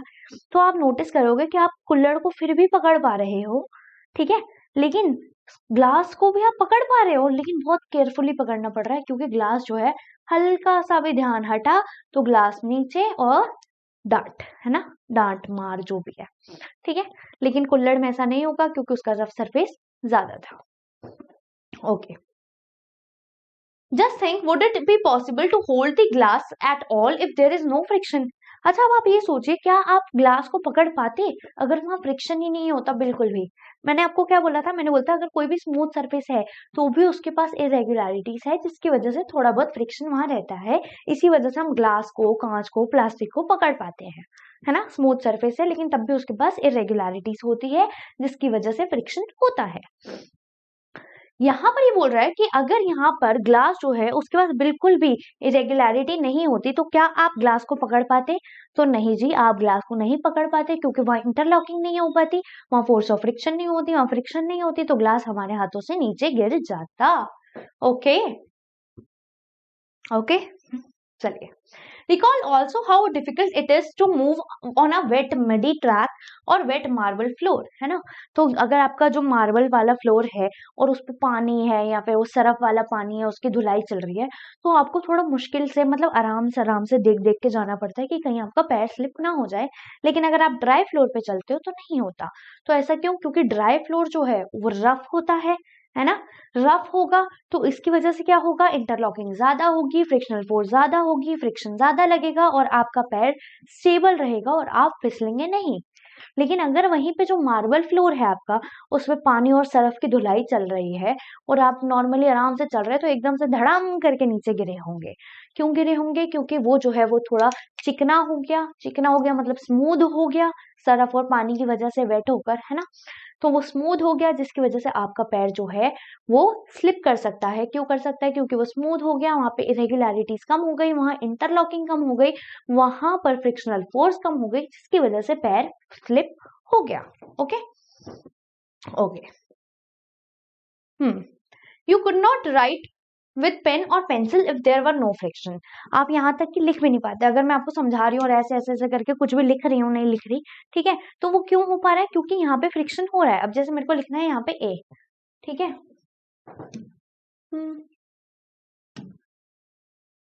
ओके, जैसे मुझे यहाँ पे लिखना है ए, तो मैंने ए लिख दिया। अब अगर यहाँ पे फ्रिक्शन ही नहीं होती तो क्या होता? मेरा पेन तो चलता है लेकिन वो चलता ही रहता, चलता ही रहता, चलता ही रहता और रुकता ही नहीं। क्यों? क्योंकि फ्रिक्शन ही नहीं होता, एकदम से ऐसे घुसता ही रहता, येलो येलो येलो येलो हो गया काम। लेकिन यहाँ पे फ्रिक्शन था, है ना, क्योंकि यहाँ पे फ्रिक्शन था और जहां पे मैं रोकना चाहती थी वहीं पे मेरा पेन जो है वो रुक जाता है। तो फ्रिक्शन होने की वजह से ही हमारा पेन रुक जाता है, हम लिख पाते हैं, हमारे चौक से हम लिख पाते हैं, हम पेन से, पेंसिल से, किसी चीज से लिख पाते हैं, हम ड्राई फ्लोर पे आराम से चल पाते हैं, हम ग्लासेस को पकड़ पाते हैं, है ना, बहुत सारी चीजें होती हैं। Okay okay, you could not write with the pen or pencil if there were no friction. When your teacher is writing with the chalk or the blackboard, is it a rough surface? Is it a rough surface rubs off some chalk particles with the stick to the blackboard? Could it happen if there were no friction between the chalk and the board? वो बोलते हैं कि जब आपकी teacher चौक से लिखती है, अब यहाँ पे मेरा जो है ब्लैक बोर्ड तो है नहीं, चौक वाला बोर्ड नहीं है, तो मैं आपको बता नहीं सकती करके, बट ठीक है, जब आपने देखा होगा स्कूल में तो मैम टीचर जो है वो ऐसे ऐसे करके लिख रही होती हैं और नीचे जो है वो चौक का पाउडर हल्का हल्का गिर रहा होता है। ये क्यों गिर रहा होता है? क्योंकि जब ये मेरा जो बोर्ड है, ठीक है, ये मेरा बोर्ड है, इस पे मैं लिख रही हूँ, मैं लिख रही हूँ। अब यहाँ पर ये जो मेरा चौक का सरफेस है और ये जो मेरा बोर्ड का सरफेस है, ये दोनों कांटेक्ट में आ रहे हैं। जब ये दोनों कांटेक्ट में आ रहे हैं और मैंने ऐसे करके चौक से लाइन मारी, तो क्या हुआ? कुछ पार्टिकल्स चौक के बोर्ड के ऊपर चिपक गए, जिसकी वजह से वो वन दिखेगा बोर्ड के ऊपर। ठीक है, तो इंटरलॉकिंग हुई, वहां पे फोर्स ऑफ फ्रिक्शन लगी, जिसकी वजह से ये पार्टिकल्स चिपक गए। लेकिन कुछ पार्टिकल्स ऐसे होंगे जो नीचे गिर जाएंगे। क्यों? क्योंकि वहां पे इंटरलॉकिंग नहीं हो पाई। ठीक है, तो यहाँ पर यही लिखा हुआ था। सॉरी। आते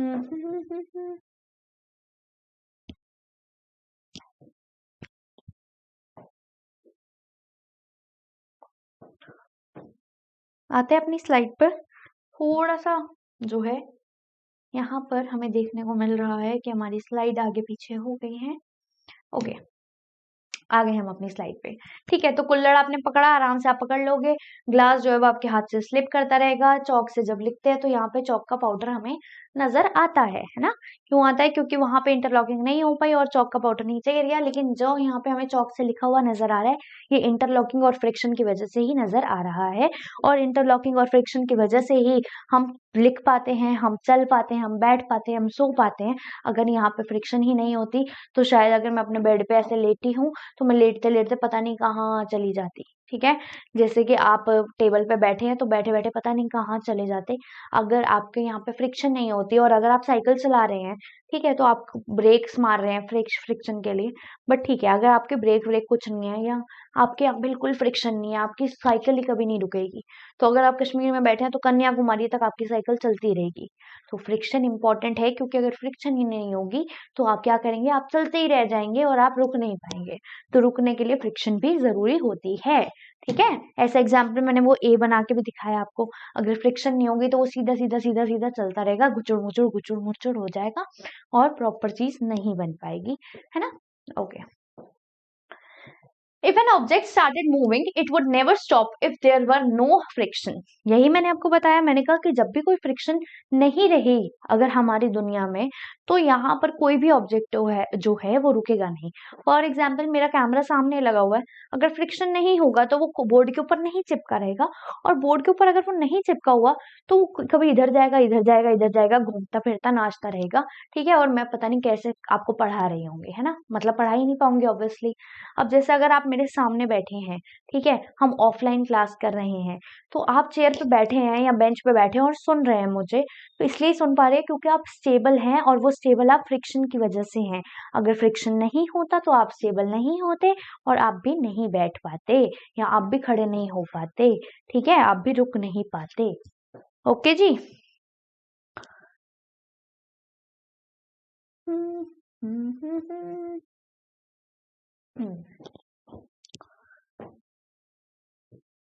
Okay. Had there been no friction between the tires of the automobiles and the road, they could not be started or stopped or turned to change the direction of the motion. अब क्या हुआ? For example, मैं अपनी scooty चला रही हूँ, bike चला रही हूँ, या कुछ भी चला रही हूँ, गाड़ी चला रही हूँ, साइकिल चला रही हूँ। ठीक है, तो मैं चला रही हूँ और मुझे ना इस तरफ से टर्न लेना है। अब मुझे टर्न लेना है तो मुझे हल्का सा ब्रेक जो है वो थोड़ा दबाना पड़ेगा, जिसकी वजह से फ्रिक्शन हो पाए ज्यादा थोड़ी सी, और जिसकी वजह से मैं अपना टर्न ले सकूं। या मान लो मेरा घर आ गया, मुझे रुकना है, ठीक है, तो फ्रिक्शन है इसीलिए मैं रुक पा रही हूँ। अगर फ्रिक्शन नहीं होता तो मेरा घर भी चला जाता, मेरा स्टेट भी चला जाता, दिल्ली से भी निकल जाती, फिर आगे चली जाती, फिर मध्य प्रदेश, फिर यहाँ, फिर वहां और जाके केरला में होती। केरला के बाद भी चलती रहती और फिर सीधा इंडियन ओशियन के अंदर ही होती। ठीक है, तो इंडियन ओशियन के अंदर मैं नहीं हूँ, मैं सेफली अपने घर तक आ पा रही हूँ। क्यों आ पा रही हूँ? क्योंकि फ्रिक्शन है। ओके। हम्म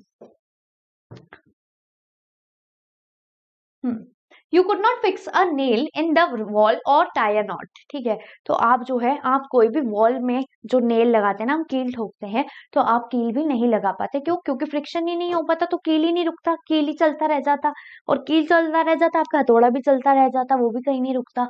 तो फिर आप कील जो है वो वॉल के अंदर, मतलब दीवार के अंदर नहीं लगा पाते। Without friction no building could be constructed. अगर फ्रिक्शन ही नहीं होगा तो बिल्डिंग कैसे कंस्ट्रक्ट होगी? अब जो बिल्डिंग होती है वो कैसे करती है? ईंट लगाई, फिर सीमेंट लगाया, फिर ईंट लगाई, फिर सीमेंट लगाया, इस तरह से बिल्डिंग बनती है। लेकिन अगर ईंट ही नहीं रुक रही, ईंट ही आगे जा रही है, कोई ईंट पीछे जा रही है, कोई सीमेंट इधर जा रहा है, कोई उधर जा रहा है, तो क्या आपकी बिल्डिंग बन जाएगी? नहीं बन पाएगी ना। क्यों बन पा रही है? क्योंकि फ्रिक्शन है ना। अगर फ्रिक्शन ही नहीं है, ईंटें इधर जा रही है, सीमेंट इधर जा रहा है, उधर जा रहा है, इधर उधर उड़ रहा है सब कुछ, तो आपकी बिल्डिंग कैसे बनेगी? नहीं बन पाएगी, है ना। ओके, तो बिल्डिंग भी नहीं होती अगर फ्रिक्शन नहीं होता। On the other hand, friction is an evil. अब ये तो हो गया फ्रिक्शन नेसेसरी क्यों है। आप नॉर्मली खड़े हैं, आप लिख पा रहे हैं, आप चल पा रहे हैं, आप स्कूटी चला रहे हैं, आप घर की तरफ मोड़ रहे हैं, आप रुक रहे हैं, ठीक है, आपने बिल्डिंग को कंस्ट्रक्ट कर लिया, आप पेन से लिख पा रहे हैं, आप चेयर पे बैठे हुए हैं, इस सब चीजों से हमें पता चलता है फ्रिक्शन कितनी ज्यादा जरूरी है।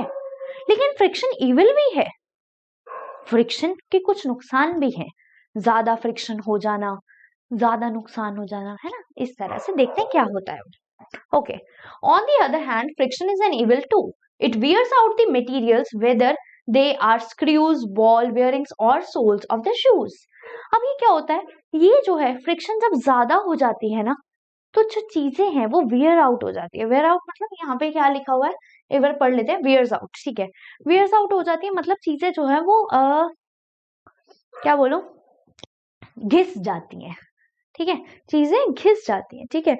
अब फॉर एग्जाम्पल मैं हूं और मैं ना, मान लो, बट ऐसा है नहीं ठीक है, तो मान लो कि जो है मेरे पास शूज हैं और वो शूज ना मैं बचपन से चला रही हूँ, नहीं चलो 4 साल से चला रही हूँ, ऐसा मान लो 4 साल से चला रही हूँ, रोज ही मैं वहां पहन के जाती हूँ, मैं लाइब्रेरी जाती हूँ, मैं यहाँ जाती हूँ, मैं बच्चों को पढ़ाती हूँ, मैं घर आती हूँ, मैं घर पे भी वही पहन रही हूँ, ये सब करके 4 साल से मैं उन शूज को चला रही हूँ और हर जगह चला रही हूँ, हर जगह वही शूज पहन के जा रही हूँ। तो थोड़े टाइम बाद क्या होगा, मेरे जो शूज है वो नीचे से चिकने हो जाएंगे, है ना, नीचे से स्मूथ हो जाएंगे, ठीक है, उनके अंदर जो पैटर्न था वो नहीं रहेगा, ठीक है।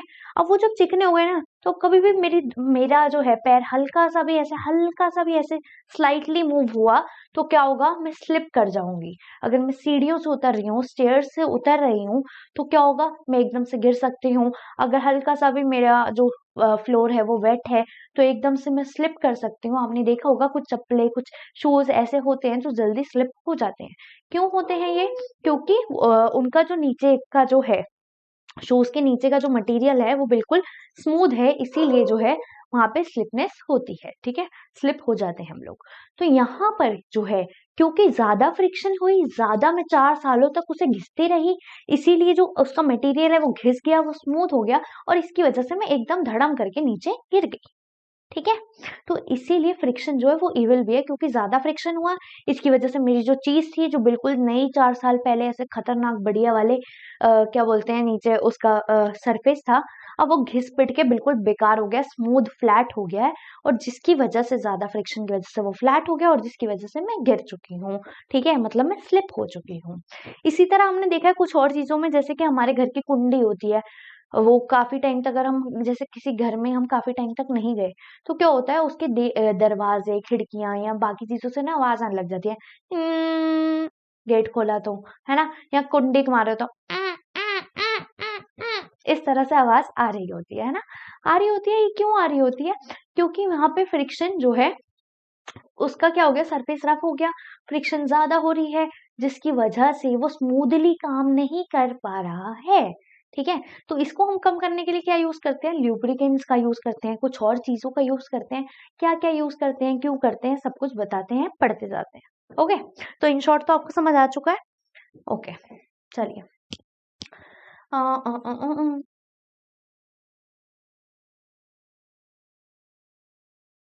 ठीक है। You must have seen worn out steps of the foot over bridges at the railway station. Friction can also produce heat.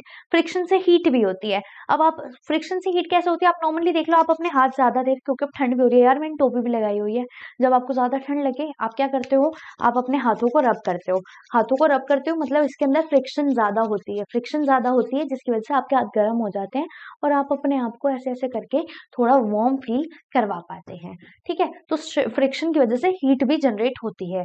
लेकिन ये फ्रिक्शन चलो अपने हाथों पे हुई, चलो मजा आ गया, है ना।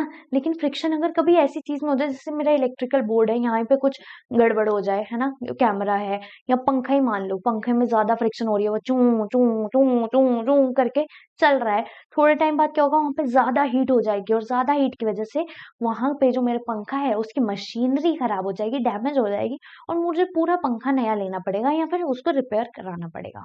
तो फ्रिक्शन का ये भी नुकसान होता है। क्यों, क्योंकि फ्रिक्शन जो है जब ज्यादा होती है तो वो हीट को प्रोड्यूस करती है, और ज्यादा हीट जो है वो मशीनरी को भी खराब कर सकती है। Okay okay, vigorously rub your palms together for a minute. How do you feel when you strike a match stick against the rough surface it catches fire. तो ये पाम्स को आपने रब किया तो आपको कैसा फील हुआ? ऑब्वियसली वार्म फील हुआ। फिर ये बोलते हैं जब आपके पास कोई माचिस है, ठीक है, और आप माचिस की तिल्ली को ऐसे करके जला रहे हो तो आप क्या करते हो? आप फ्रिक्शन ही तो करते हो। जैसे मेरा मैच स्टिक का बॉक्स, वो मैच बॉक्स है जिसके ऊपर वो मसाला लगा हुआ है और ये मेरी मैच स्टिक है, मैं इसको ऐसे ऐसे करूंगी, मतलब मैं इसको रब कर रही हूँ। रब कर रही हूँ मतलब इसके अंदर फ्रिक्शन ला रही हूँ। फ्रिक्शन की वजह से यहाँ पे हीट जनरेट हुई और हीट जनरेट होने की वजह से मेरी माचिस जो है वो जल जाएगी, ठीक है, उसमें फ्लेम आ जाएगी, आग लग जाएगी। Okay okay. तो माचिस किस तरह जल पाती है? क्यों जल पाती है? क्योंकि यहाँ पे फ्रिक्शन होता है इसलिए। You might have observe that the jar of a mixture becomes hot when it is run for a few minutes. You can site various other examples in which friction produces heat. तो आप बहुत सारे ऐसे examples दे सकते हैं जिसमें से एक एग्जांपल इन्होंने मिक्सर ग्राइंडर का दिया है। मिक्सर अगर आपने घर पे मम्मी को या किसी को भी देखा होगा चलाते हुए तो आप नोटिस करेंगे कि जब वो मिक्सी को चलाते हैं ना या मिक्सर को चलाते हैं तो क्या करते हैं, जैसे मैंगो शेक पीते हैं हम गर्मियों में या फिर सर्दियों में, जब वो लड्डू बन रहे होते हैं ना बेसन के या फिर वो गोंद वाले ये वो, तो क्या होता है ये ड्राई फ्रूट्स वगैरह को पीसते हैं, ये वो इस चीज के लिए काम आता है। शाही पनीर बना रहे हो आप तो भी आपको मिक्सी का यूज करना पड़ता है। शेक्स बना रहे हो, जूसेस बना रहे हो तो भी। तो जब आप मिक्सी को चलाते हो तो आप आपकी मम्मी ऐसे करके चलाती है, होता है शू, फिर एकदम बंद कर देती है, फिर चलाती है शू, फिर बंद कर देती हैं, फिर चलाती हैं, फिर बंद कर देती हैं। क्यों ऐसा करती हैं? क्यों एकदम से चला के छोड़ नहीं देती 5 मिनट के लिए?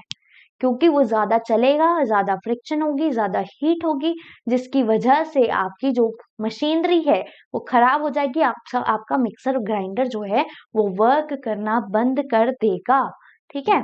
तो मिक्सर ग्राइंडर में भी हीट जनरेट हो रही है ज्यादा फ्रिक्शन की वजह से, इसलिए क्या हो रहा है, क्या हो रहा है, आपकी मशीनरी खराब हो सकती है। इसलिए मिक्सर ग्राइंडर को हम थोड़ी देर चलाते हैं फिर बंद कर देते हैं, थोड़ी देर चलाते हैं फिर बंद कर देते हैं, ठीक है। तो जब आप पाम्स को रब करते हो तो आपकी जो है हीट जनरेट होती है, आपको वार्मथ फील होता है। मैच स्टिक को जब आप ऐसे करके जलाते हो तो तब भी फ्रिक्शन हो रहा है जिसकी वजह से हीट जनरेट हुई है और जिसकी वजह से आपकी माचिस की तिल्ली जल चुकी है। आगे बढ़े, बताइए, बढ़े, चलो। In fact, when a machine is operated, heat generated causes much wastage of energy. अब क्या हो रहा है? अब कोई चीज चल रही है, आपको हीट चाहिए ही नहीं। हीट क्या है? Heat is also a form of energy है, हीट भी तो एनर्जी है। तो आपकी मशीन चल रही है और वो गर्म हो चुकी है, मतलब वो जो हीट उसमें से निकली वो सारी वेस्ट हो गई। तो इसकी वजह से आपका जो एनर्जी है वो भी वेस्ट होता है। किसकी वजह से? ज्यादा फ्रिक्शन होने की वजह से। जब हीट प्रोड्यूस होगी तो हीट प्रोड्यूस होने की वजह से वहां पे हीट एनर्जी होगी और हीट एनर्जी वहां पर वेस्ट हो रही है। क्यों? क्योंकि उसका अब हम कोई यूज कर नहीं रहे हैं, ठीक है। इंक्रीजिंग और रिड्यूसिंग फ्रिक्शन। अब हम देखते हैं कि कैसे हम फ्रिक्शन को बढ़ा सकते हैं और कैसे हम फ्रिक्शन को घटा सकते हैं, ठीक है। तो फ्रिक्शन को कैसे बढ़ाना है, कैसे घटाना है, देखते हैं। तो ये बढ़ाना घटाना क्यों है भाई? फ्रिक्शन चल रहा है, चलने तो ना यार। अरे नहीं, घटाना बढ़ाना पड़ता है, क्यों? देखते हैं। As you have seen in the previous section, friction is desirable in some situations. Have you ever thought why the sole of your shoe is grooved? क्या आपने कभी सोचा है जो आपका सोल ऑफ द शू है, ठीक है, जो आपको मैं बता रही थी शूज का नीचे वाला सरफेस सोल, वो ग्रूव्ड क्यों है? उसके ऊपर पैटर्न्स क्यों बने हुए हैं? पैटर्न्स इसलिए बने हुए हैं ताकि जब वो कांटेक्ट में है किसी भी फ्लोर के किसी भी फ्लोर के सरफेस पे तो वो जो है वहां पे इंटरलॉकिंग हो पाए, फ्रिक्शन हो पाए, जिसकी वजह से हम गिरे ना। अगर उस पर कुछ नहीं बना होगा, ग्रूव्ड नहीं होंगे वो, तो बिल्कुल फ्लैट होंगे, फ्रिक्शन ही नहीं हो पाएगा, इंटरलॉकिंग नहीं हो पाएगा और हम स्लिप हो जाएंगे। बिल्कुल सिंपल है ना। देख लेते हैं इन्होंने क्या बोला है। इन्होंने बोला it is done to provide the shoes better grip on the floor. ये बेटर ग्रिप देते हैं। बेटर ग्रिप का मतलब क्या है भाई? इंटरलॉकिंग होगी, फ्रिक्शन होगी, जिसकी वजह से आप खड़े रहेंगे, आप फिसलेंगे नहीं, ठीक है। Okay, better grip on the floor so that you can move safely, जिसकी वजह से आप नॉर्मली चल पाते हैं। Similarly threaded tyres of the cars, trucks and bulldozers provide grip with the ground, ठीक है। तो जो आपके जो टायर्स वगैरह होते हैं उनपे भी क्या होता है, उनपे भी इस तरह के निशान बने होते हैं, इस तरह के पैटर्न बने होते हैं और ये आपके शू के सोल के ऊपर बने हुए हैं, ठीक है। तो ये क्यों बने हैं? ताकि आप नीचे ना गिरे, फिसले ना। और यहाँ पर भी ऐसे क्यों है? टायर्स जब भी हम देखते हैं तो वहां पर क्या होता है, टायर्स भी ऐसे करके पैटर्न्स बने होते हैं, ट्रेडेड बोलते हैं इन्हें। इसकी वजह से क्या होता है, ये जो टायर्स है और जो ग्राउंड है इन दोनों के बीच में जो है वो फ्रिक्शन बनी रहती है, जिसकी वजह से जो गाड़ी है वो चल पा रही है या रुक पा रही है, ठीक है, या डायरेक्शन चेंज कर पा रही है। अदरवाइज ये बिल्कुल ऐसे स्मूथ होते और कोई फ्रिक्शन नहीं हो रहा होता तो गाड़ी चलती ही रह जाती और सीधा इंडियन ओशन में जाके डूब जाती। ठीक है, क्लियर? आगे बढ़ते हैं। Okay,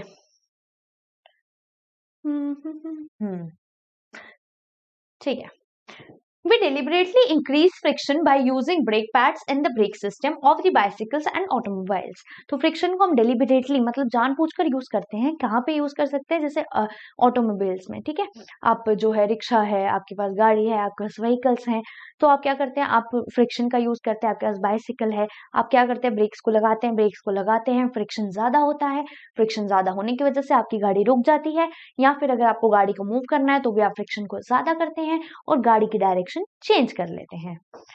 When you are riding a bicycle, the brake pads do not touch the wheels. ठीक है, तो जब आप बाइसिकल को मतलब साइकिल को चला रहे हैं तो ब्रेक पैड्स जो हैं वो आपके व्हील्स को, आपके टायर्स को टच नहीं करते। But when you press the brake lever, these pads arrest the motion of the rim due to the friction.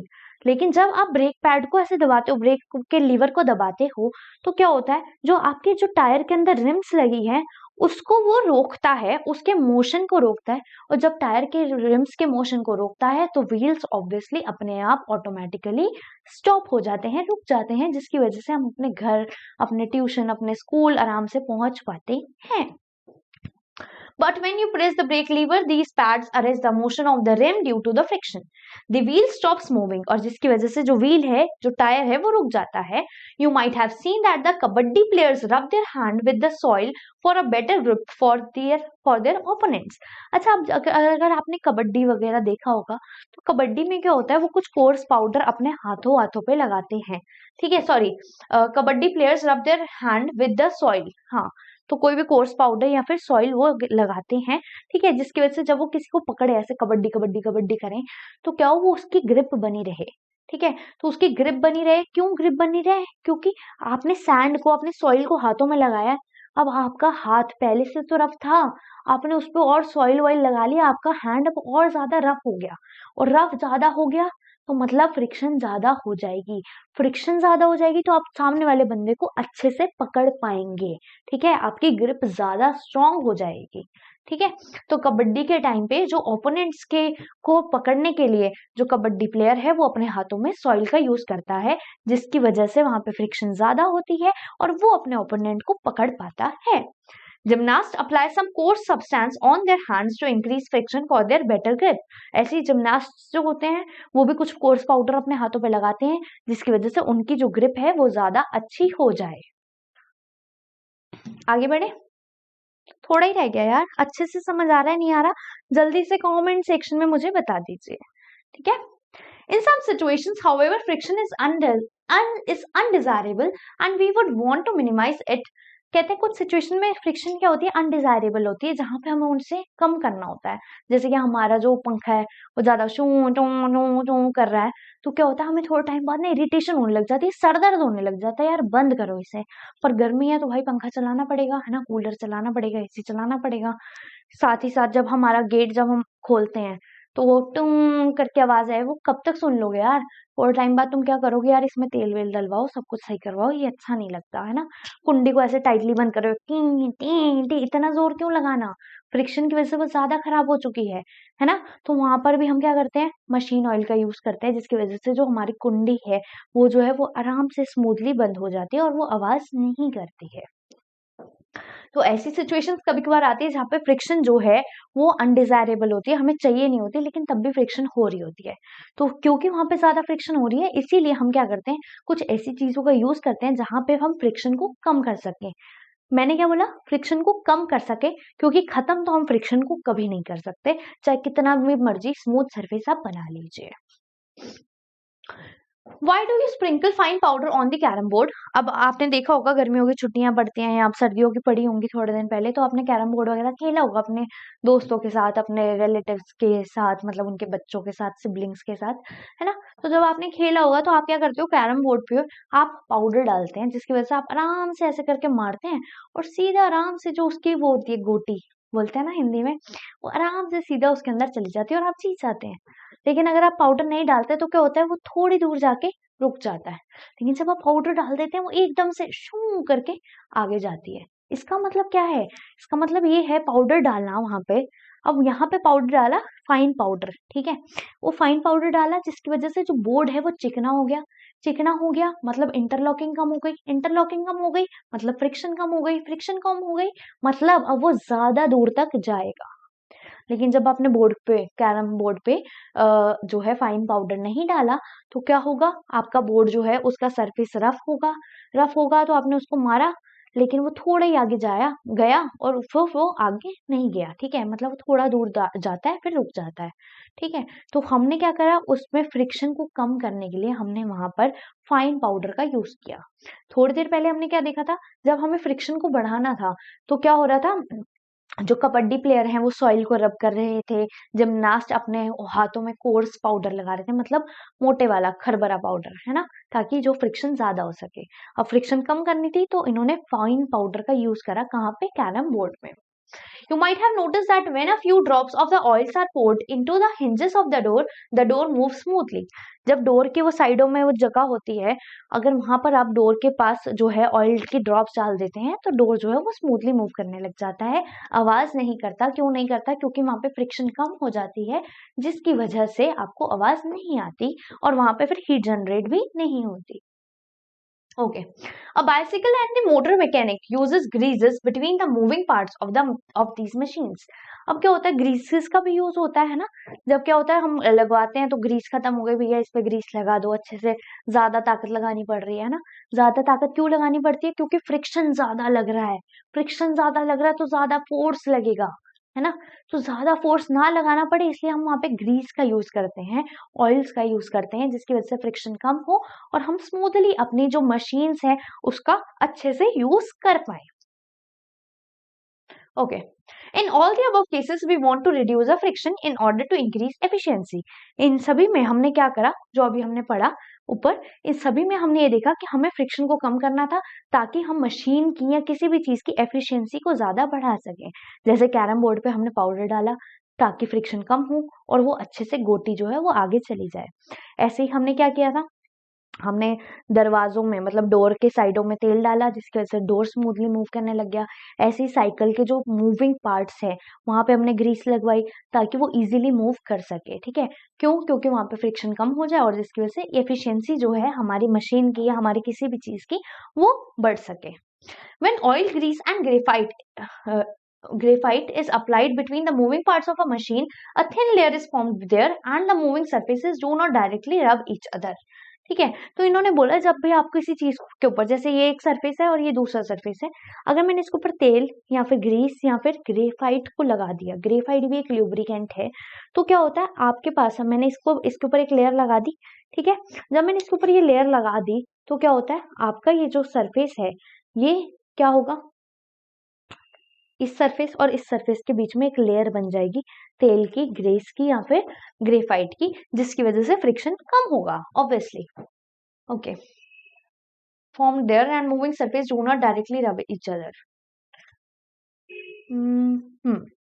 Interlocking of irregularities is avoided to a greater extent.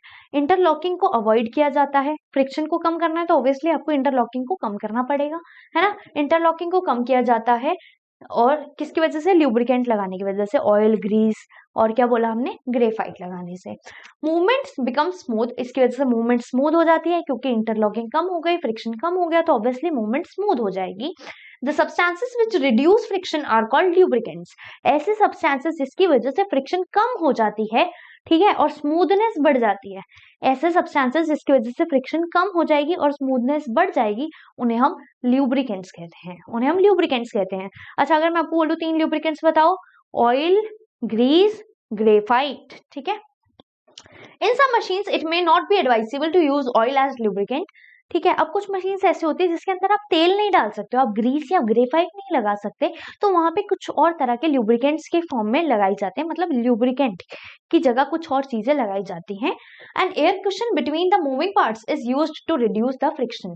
और कुछ machines में air cushion जो है वो लगाया जाता है, जिसकी वजह से क्या हो, क्योंकि आप वहां पे तेल ग्रीस वगैरह नहीं लगा सकते, तो दो सरफेसेस के बीच में आपने एक, जैसे कि बलून होता है ना, ठीक है, आपने एक इन्फ्लेटेड बलून मतलब फूला हुआ बलून लगा दिया, क्योंकि आप यहाँ पे तेल ग्रीस या ग्रेफाइट वगैरह नहीं लगा सकते थे, तो आपने इन दोनों के बीच में, मान लो ये मेरा फेस जो है ये है बलून, ठीक है, एयर कुशन, तो ये लगा दिया, इसकी वजह से ये दोनों सरफेसेस कांटेक्ट में नहीं आएंगे और फ्रिक्शन नहीं होगा, ठीक है।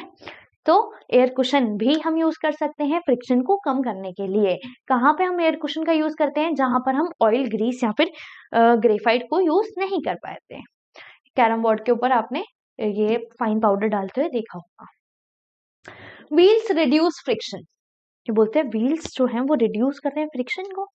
देखते हैं, you must have seen attachés and attachés and other pieces of luggage fitted with rollers.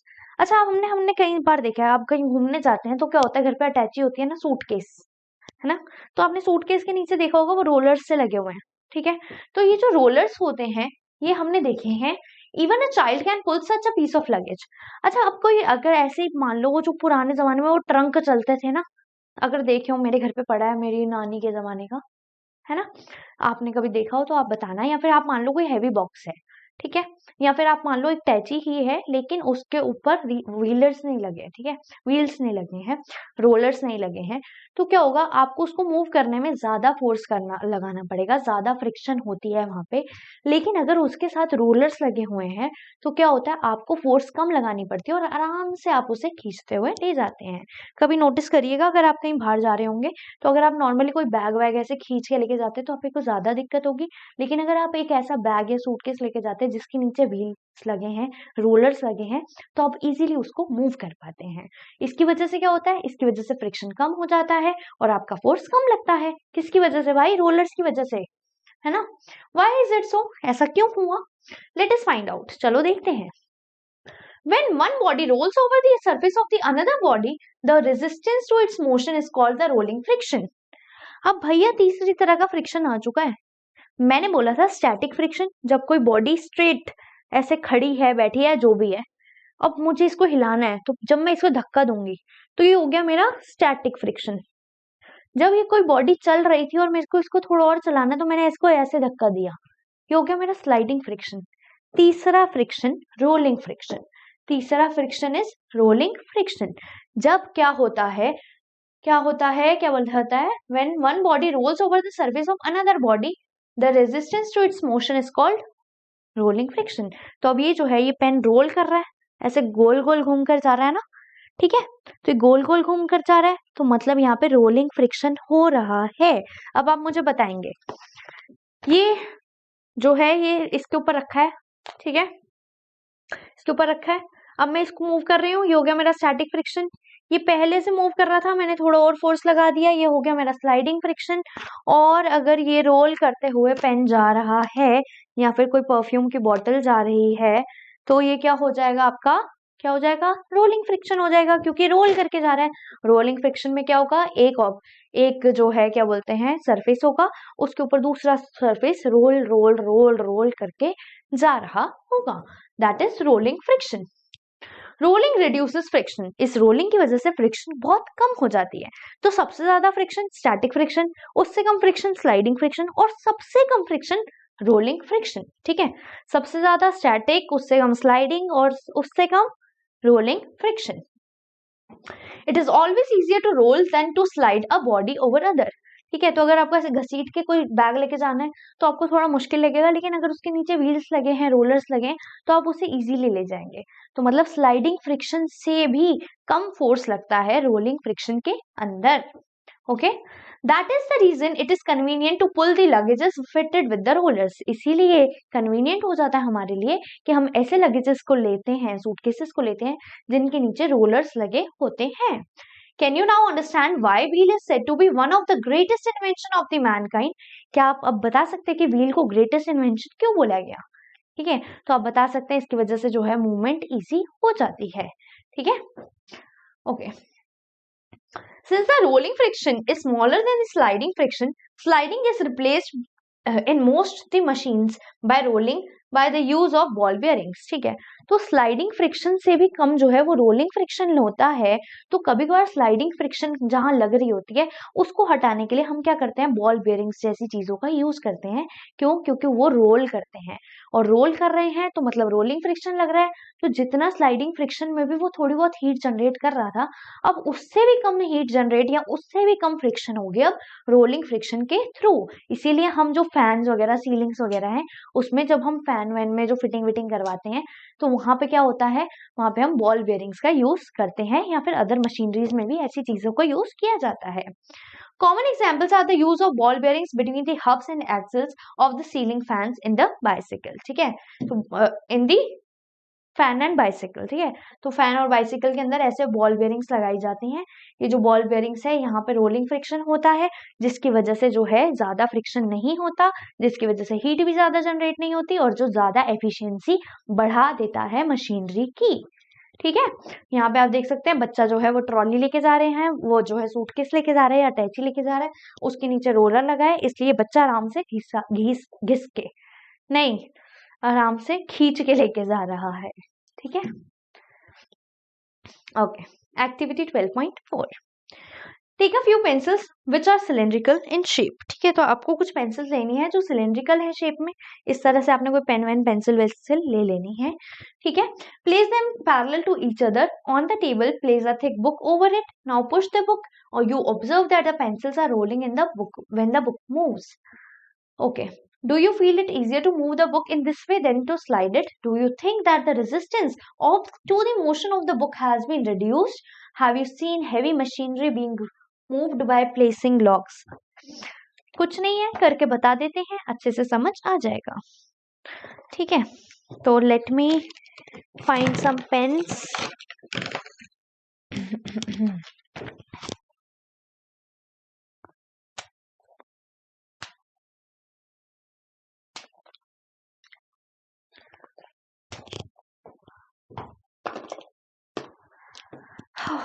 ठीक है, ये मैंने एक बुक ले ली, मतलब आप टेबल ले लीजिएगा, इसके ऊपर मैंने 4 पेन्स लगा दिए ऐसे पैरेलल करके।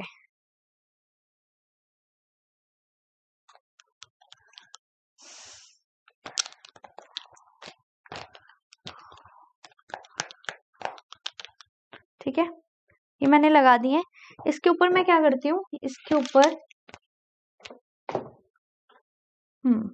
ऊपर मैं लेती हूँ एक और बुक और ये पेन उसके नीचे रख देती हूँ इस तरह से, और ये सारे पेन्स बराबर होंगे। ठीक है, देख सकते हैं आप, हमने क्या करा, पेन्स ले लिए और बुक उसके ऊपर रख दी। अब आप देखिए, इसको मैं मूव करती हूँ। ठीक है, ये ऐसे था, इसको मैं हल्का सा मूव करूंगी, एकदम आगे चला जाएगा। ठीक है, हल्का सा मैंने ऐसे धक्का दिया और ये आगे चला गया। अब अगर इतना ही धक्का मैं क्या करूं, मैं नॉर्मली दूं, तो आपको पता ही है बिल्कुल हल्का सा इतना इतना ही मूव हुआ, लेकिन जब मैं रोलिंग फ्रिक्शन में थी तो ये ज्यादा मूव हुआ था। ठीक है, तो हमें इससे ये पता चलता है कि रोलिंग फ्रिक्शन जो है वो ज्यादा जो है वो बेटर है। क्यों? क्योंकि उसकी वजह से काम इजीली हो रहा है, फ्रिक्शन बहुत कम हो रही है, बहुत स्मूथली काम हो पा रहा है। ठीक है, तो इन्होंने यही करके दिखाया, और इन्होंने ये बताया कि जब आप स्लाइडिंग करते हैं तो भी आपको ज्यादा फोर्स लगेगा, लेकिन रोलिंग फ्रिक्शन में आपको कम फोर्स देखने को मिलता है। ओके, तो ये आप करके देख लीजिएगा, आपको इजीली समझ आ जाएगा। आपने करना क्या है, आपने बुक लेनी है, दूसरी बुक लेनी है, या आपने टेबल लेना है और बुक लेनी है। ठीक है, टेबल लेनी है, उसके ऊपर बुक रखी, आप इसको थोड़ा धक्का मार के देखिए। अब आप क्या करिए, 3-4 पेन ले लीजिए, उसके ऊपर अपनी बुक को रख दीजिए और अब हल्का सा धक्का मारिए। आप देखेंगे कि जो आपकी बुक है वो अब ज्यादा ट्रेवल करेगी एज कम्पेयर टू स्लाइडिंग जब आप कर रहे थे तब। ठीक है, और जब आप स्लाइडिंग कर रहे थे तब आपके पास ज्यादा फ्रिक्शन, ज्यादा आपको फोर्स लगानी पड़ रही थी, लेकिन अब आप रोलिंग कर रहे हैं तो आपको कम फोर्स लगानी पड़ रही है और डिस्टेंस जो है वो ज्यादा ट्रेवल हो पा रहा है। क्यों? क्योंकि फ्रिक्शन जो है वो कम लगी है। ठीक है, क्लियर? तो ये आपको पता चल गया। Do you think that the resistance to the motion of the book has been reduced? तो अब जो है रेजिस्टेंस, जो रुकावट आ रही थी बुक को चलने में, आगे चलने में, वो जब हमने ये रोलर्स लगाए तो क्या हुआ, रेजिस्टेंस कम हो गई, रिड्यूस हो गई। आगे बढ़ते हैं, लास्ट टॉपिक है हमारा फ्लूइड फ्रिक्शन। जल्दी से कर लेते हैं, फिर अपना जो है चैप्टर खत्म करेंगे। Fluid friction, you know that the air is very light and thin. हमें पता है कि जो एयर है बहुत लाइट है और थिन है। है ना। अब मेरे आसपास एयर है पर मुझे पता नहीं चल रहा, दिख नहीं रहा, मैं ऐसे करूं कुछ भी करूं, एयर जो है मुझे रोक नहीं रही, क्यों? क्योंकि वो बहुत हल्की है और बहुत थिन है, ठीक है। Yet it exerts frictional force on objects moving through it. लेकिन तब भी ये जो है ये ऑब्जेक्ट्स पे फ्रिक्शनल फोर्स लगाती है, ठीक है। फ्रिक्शनल फोर्स कैसे लगाती है हमें कैसे पता? कभी कभी आपने देखा तेज आंधी चल रही होती है, तेज हवा चल रही होती है, तो आपको ऐसा लगता है थप्पड़ सा कोई मार रहा है ना, हवा तेज की लगती है। या जब बारिश आती है तो भी आपको हवा तेज आने वाली होती है, तो भी आपको फील होती है वो हवा। इसका मतलब वो फ्रिक्शनल फोर्स लगा रही, कुछ तो फोर्स लगा रही है, तभी तो आपके बॉडी को थोड़ा फील हो रहा है कि यार हवा तेज चल रही है, अदरवाइज तो आपको फील ही नहीं होगा। Similarly, water and other liquid exerts force of friction when the objects move through them. ठीक है, तो इसी तरह जैसे कि हमारा जो एयर था वो फ्रिक्शनल फोर्स लगा रहा है, इसी तरह वाटर भी है, वो भी फोर्स ऑफ फ्रिक्शन लगाता है। इसी तरह ऑयल ले लो या कोई भी फ्लूइड ले लो, वो भी फ्रिक्शन लगाता है। अच्छा, एयर, वाटर, लिक्विड, ये सब जो है इन सबको हम फ्लूइड मानते हैं। तो फ्लूइड सिर्फ पानी या लिक्विड ही चीज ही नहीं होती, एयर या गैसेस भी आ जाती हैं फ्लूइड्स के अंदर। Okay, in science common name of the gases and liquids is fluids. ठीक है, साइंस में कॉमन नेम्स जो गैसेस और लिक्विड्स के लिए है वो है fluids. So we can say that the fluids exert force of friction on the objects in the motion through them. ठीक है, objects in the motion through them. ठीक है, तो जो फ्लूइड्स है अगर उनके अंदर से कोई चीज मोशन कर रही है उनके आसपास या उनके ऊपर या उनके अंदर या उनके बिल्कुल नीचे, तो क्या होगा, वहां पर जो फ्लूइड है वो फ्रिक्शन लगाएगा। ठीक है, तो फ्लूइड फ्रिक्शन लगाता है, फ्लूइड में क्या आ जाता है, एयर और सारी लिक्विड्स, मतलब गैसेस और लिक्विड्स आ जाते हैं। The frictional force on the object in a fluid depends on its speed with respect to the fluid. ठीक है, तो फ्रिक्शनल फोर्स जो आपकी फ्लूइड के अंदर लग रही है वो डिपेंड करती है कि जो ऑब्जेक्ट है उसकी स्पीड कितनी है। ठीक है, स्पीड कितनी है उस पर भी डिपेंड करेगा। The frictional force also depends on the shape of the object and the nature of the fluid. और ये जो फ्रिक्शनल फोर्स हमारे फ्लूइड्स के अंदर लग रहा है, पहली चीज ये स्पीड पे डिपेंड करेगा, कोई चीज कितनी ज्यादा स्पीड से चल रही है। दूसरी चीज ये डिपेंड करेगा कि उस चीज की शेप कैसी है। ठीक है, कैसी शेप है उस चीज की। और तीसरी चीज उसका जो फ्लूइड है उसका नेचर कैसा है। अगर आपने कभी ये एयरप्लेन देखा है या आप शिप्स को देखते हैं या आपने फिशेस को देखा है, तो आप क्या देखते हैं, फिशेस जो है पानी में है, उनकी स्ट्रीम लाइन जो है शेप होती है ना। इसी तरह आप बर्ड्स को देखते हैं तो उनकी भी स्ट्रीम लाइन शेप होती है। तो यहाँ पर आपको क्या देखने को मिल रहा है कि हवा में भी आपके जो बर्ड्स हैं उनकी स्ट्रीमलाइन शेप है। ठीक है, पानी में जो एनिमल्स हैं जैसे फिशेस हैं, ठीक है, एक्वेटिक एनिमल्स है, उनकी भी स्ट्रीमलाइन शेप है।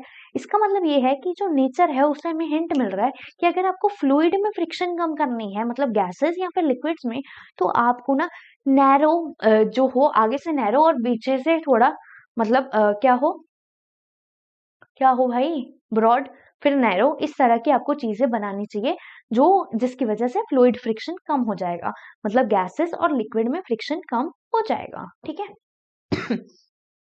तो आप देख सकते हैं similarity in the shape of airplane and bird. ठीक है, तो इस तरह हमने ये चीजें बनाई, एयरप्लेन वगैरह को इस तरह से शेप दी। क्यों दी? क्योंकि अगर हम एयरप्लेन को ऐसे एक डब्बे की तरह बना देते तो वहां पे फ्रिक्शन ज्यादा लगता और हमारा एयरप्लेन इजीली मूव नहीं कर पाता। लेकिन अभी हमारा एयरप्लेन इजीली मूव कर पाता है, क्यों? क्योंकि उसके पास एक प्रॉपर शेप है जिसे हम स्ट्रीमलाइंड शेप बोलते हैं। इस शेप की वजह से क्या होता है, फ्रिक्शनल फोर्स कम लगती है फ्लूइड की, मतलब स्पेशली एयर की, और जिसकी वजह से हमारा जो एयरप्लेन है वो आराम से अपनी डेस्टिनेशन तक जाता है। It is obvious that when the objects move through fluids, they have to overcome friction against acting on them. जब भी कोई ऑब्जेक्ट मूव कर रहा है फ्लूइड्स के अंदर से या फ्लूइड्स के through, they have to overcome friction acting on them. तो उन्हें उस फ्रिक्शन को रोकना पड़ेगा। ठीक है, तो कोई चीज मूव कर रही है तो आसपास जो एयर है या गैस है या लिक्विड है उसमें से फोर्स ऑफ फ्रिक्शन लगेगा। तो फोर्स ऑफ फ्रिक्शन को कम करना पड़ेगा अगर आपको ऑब्जेक्ट को मूव करवाना है तो। In this process they loses energy. और इस प्रोसेस में अगर हम ज्यादा सिर्फ फोर्स ऑफ फ्रिक्शन को ही कम कर, मतलब ज्यादा लगाते रहे और हमने फोर्स ऑफ फ्रिक्शन को कम करने की कोशिश नहीं करी, तो क्या होगा, हमें ज्यादा फोर्स लगाना पड़ेगा जिसकी वजह से ज्यादा एनर्जी जो है वो कंज्यूम होगी। Efforts are therefore made to minimise friction. और इसीलिए हमने क्या करा, कुछ एफर्ट्स लगाए, कुछ हमने सोचा, दिमाग लगाया कि यार कैसे हम फ्लूइड के फ्रिक्शन को कम कर सकते हैं। So objects are given special shapes. इसीलिए हमने क्या करा कि हमने सोचा यार हम ना हवा के फ्रिक्शन को कम कर सकते हैं, ना पानी के फ्रिक्शन को कम कर सकते हैं, ना किसी और फ्लूइड के फ्रिक्शन को कम कर सकते हैं। पर अगर हम देखें नेचर को, तो हाँ, हम अपना दिमाग लगा के ये देख सकते हैं कि यार ये पंछी कैसे उड़ रहे हैं, यार ये मछलियां कैसे तैर रही हैं, इन पे भी तो फ्रिक्शनल फोर्स लगेगा। फिर हमें समझ आता है, अच्छा इनके पास एक प्रॉपर शेप है, इस शेप की वजह से इन पे जो है फ्रिक्शन तो लग रहा है पर कम लग रहा है, फ्रिक्शन तो लग रहा है पर कम लग रहा है। अगर उनके पास वो प्रॉपर शेप नहीं होती तो क्या होता, फ्रिक्शन ज्यादा लगती, जिसकी वजह से वो ज्यादा फोर्स लगाते और उनकी एनर्जी भी वेस्ट हो जाती। तो हमें फोर्स को बचाना है, हमें ज्यादा फ्रिक्शन को महसूस नहीं करना, और हमें अपनी एनर्जी को लूज भी नहीं करना। इसलिए हम ऑब्जेक्ट्स को एक प्रॉपर शेप देते हैं, जिसको हम स्ट्रीमलाइन शेप बोलते हैं। ठीक है, from nature. Okay, where do you think the एक सेकेंड, ठीक है। So the objects are given special shapes. Where do you think the scientist get hints for the special shapes? तो आपको क्या लगता है साइंटिस्ट ने कैसे सोचा होगा? जैसे मैंने अभी आपको बताया, ऑब्वियसली नेचर से सोचा भाई, नेचर को देखा, अच्छा क्या चल रहा है ऊपर, अच्छा क्या चल रहा है नीचे। जब उन्होंने देखा तो उन्हें पता चला, अच्छा इनके पास तो एक प्रॉपर शेप है, इसी वजह से इन पे जो है फ्रिक्शन कम लग रही है और ये आराम से उड़ पा रहे हैं या फिर तैर पा रहे हैं। From nature, of course, birds and fishes have to move about in fluids all the time, है ना। तो बर्ड्स और फिशेस को तो हम नॉर्मली देखते हैं, बर्ड्स जो है पूरे टाइम हवा में उड़ते रहते हैं, फिशेस जो है पूरा टाइम स्विम करती रहती हैं पानी के अंदर, है ना। तो हमने इन दोनों को देखा। Their bodies must have evolved to shape which would make them not to lose much energy in overcoming friction।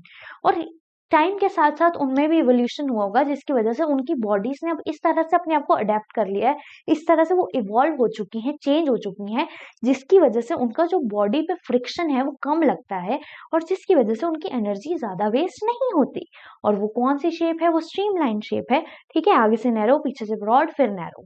ठीक है, you read about these shapes in class 6। आपने ऐसी शेप्स पढ़ी है, नैरो है ना, जैसे शिप में देखते हैं हम, एयरप्लेन्स में देखते हैं, इस तरह से।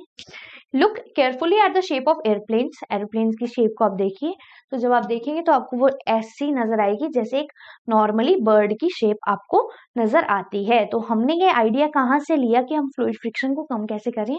तो ये आइडिया हमने नेचर से लिया, ठीक है, साइंटिस्ट ने लिया। Okay, do you find any similarity in the shape of that of a bird? In fact, all the vehicles are designed to have shapes which reduce fluid friction। ठीक है, तो जो जितने भी व्हीकल्स हैं उनको हम ऐसी ही शेप देते हैं। कौन से व्हीकल्स को? जिसको हमें फ्लूइड में जो है मूव करवाना होता है, जैसे कि हवा में एयरप्लेन्स हो गए, हेलीकॉप्टर हो गए, फाइटर जेट हो गए, एटसेट्रा एटसेट्रा।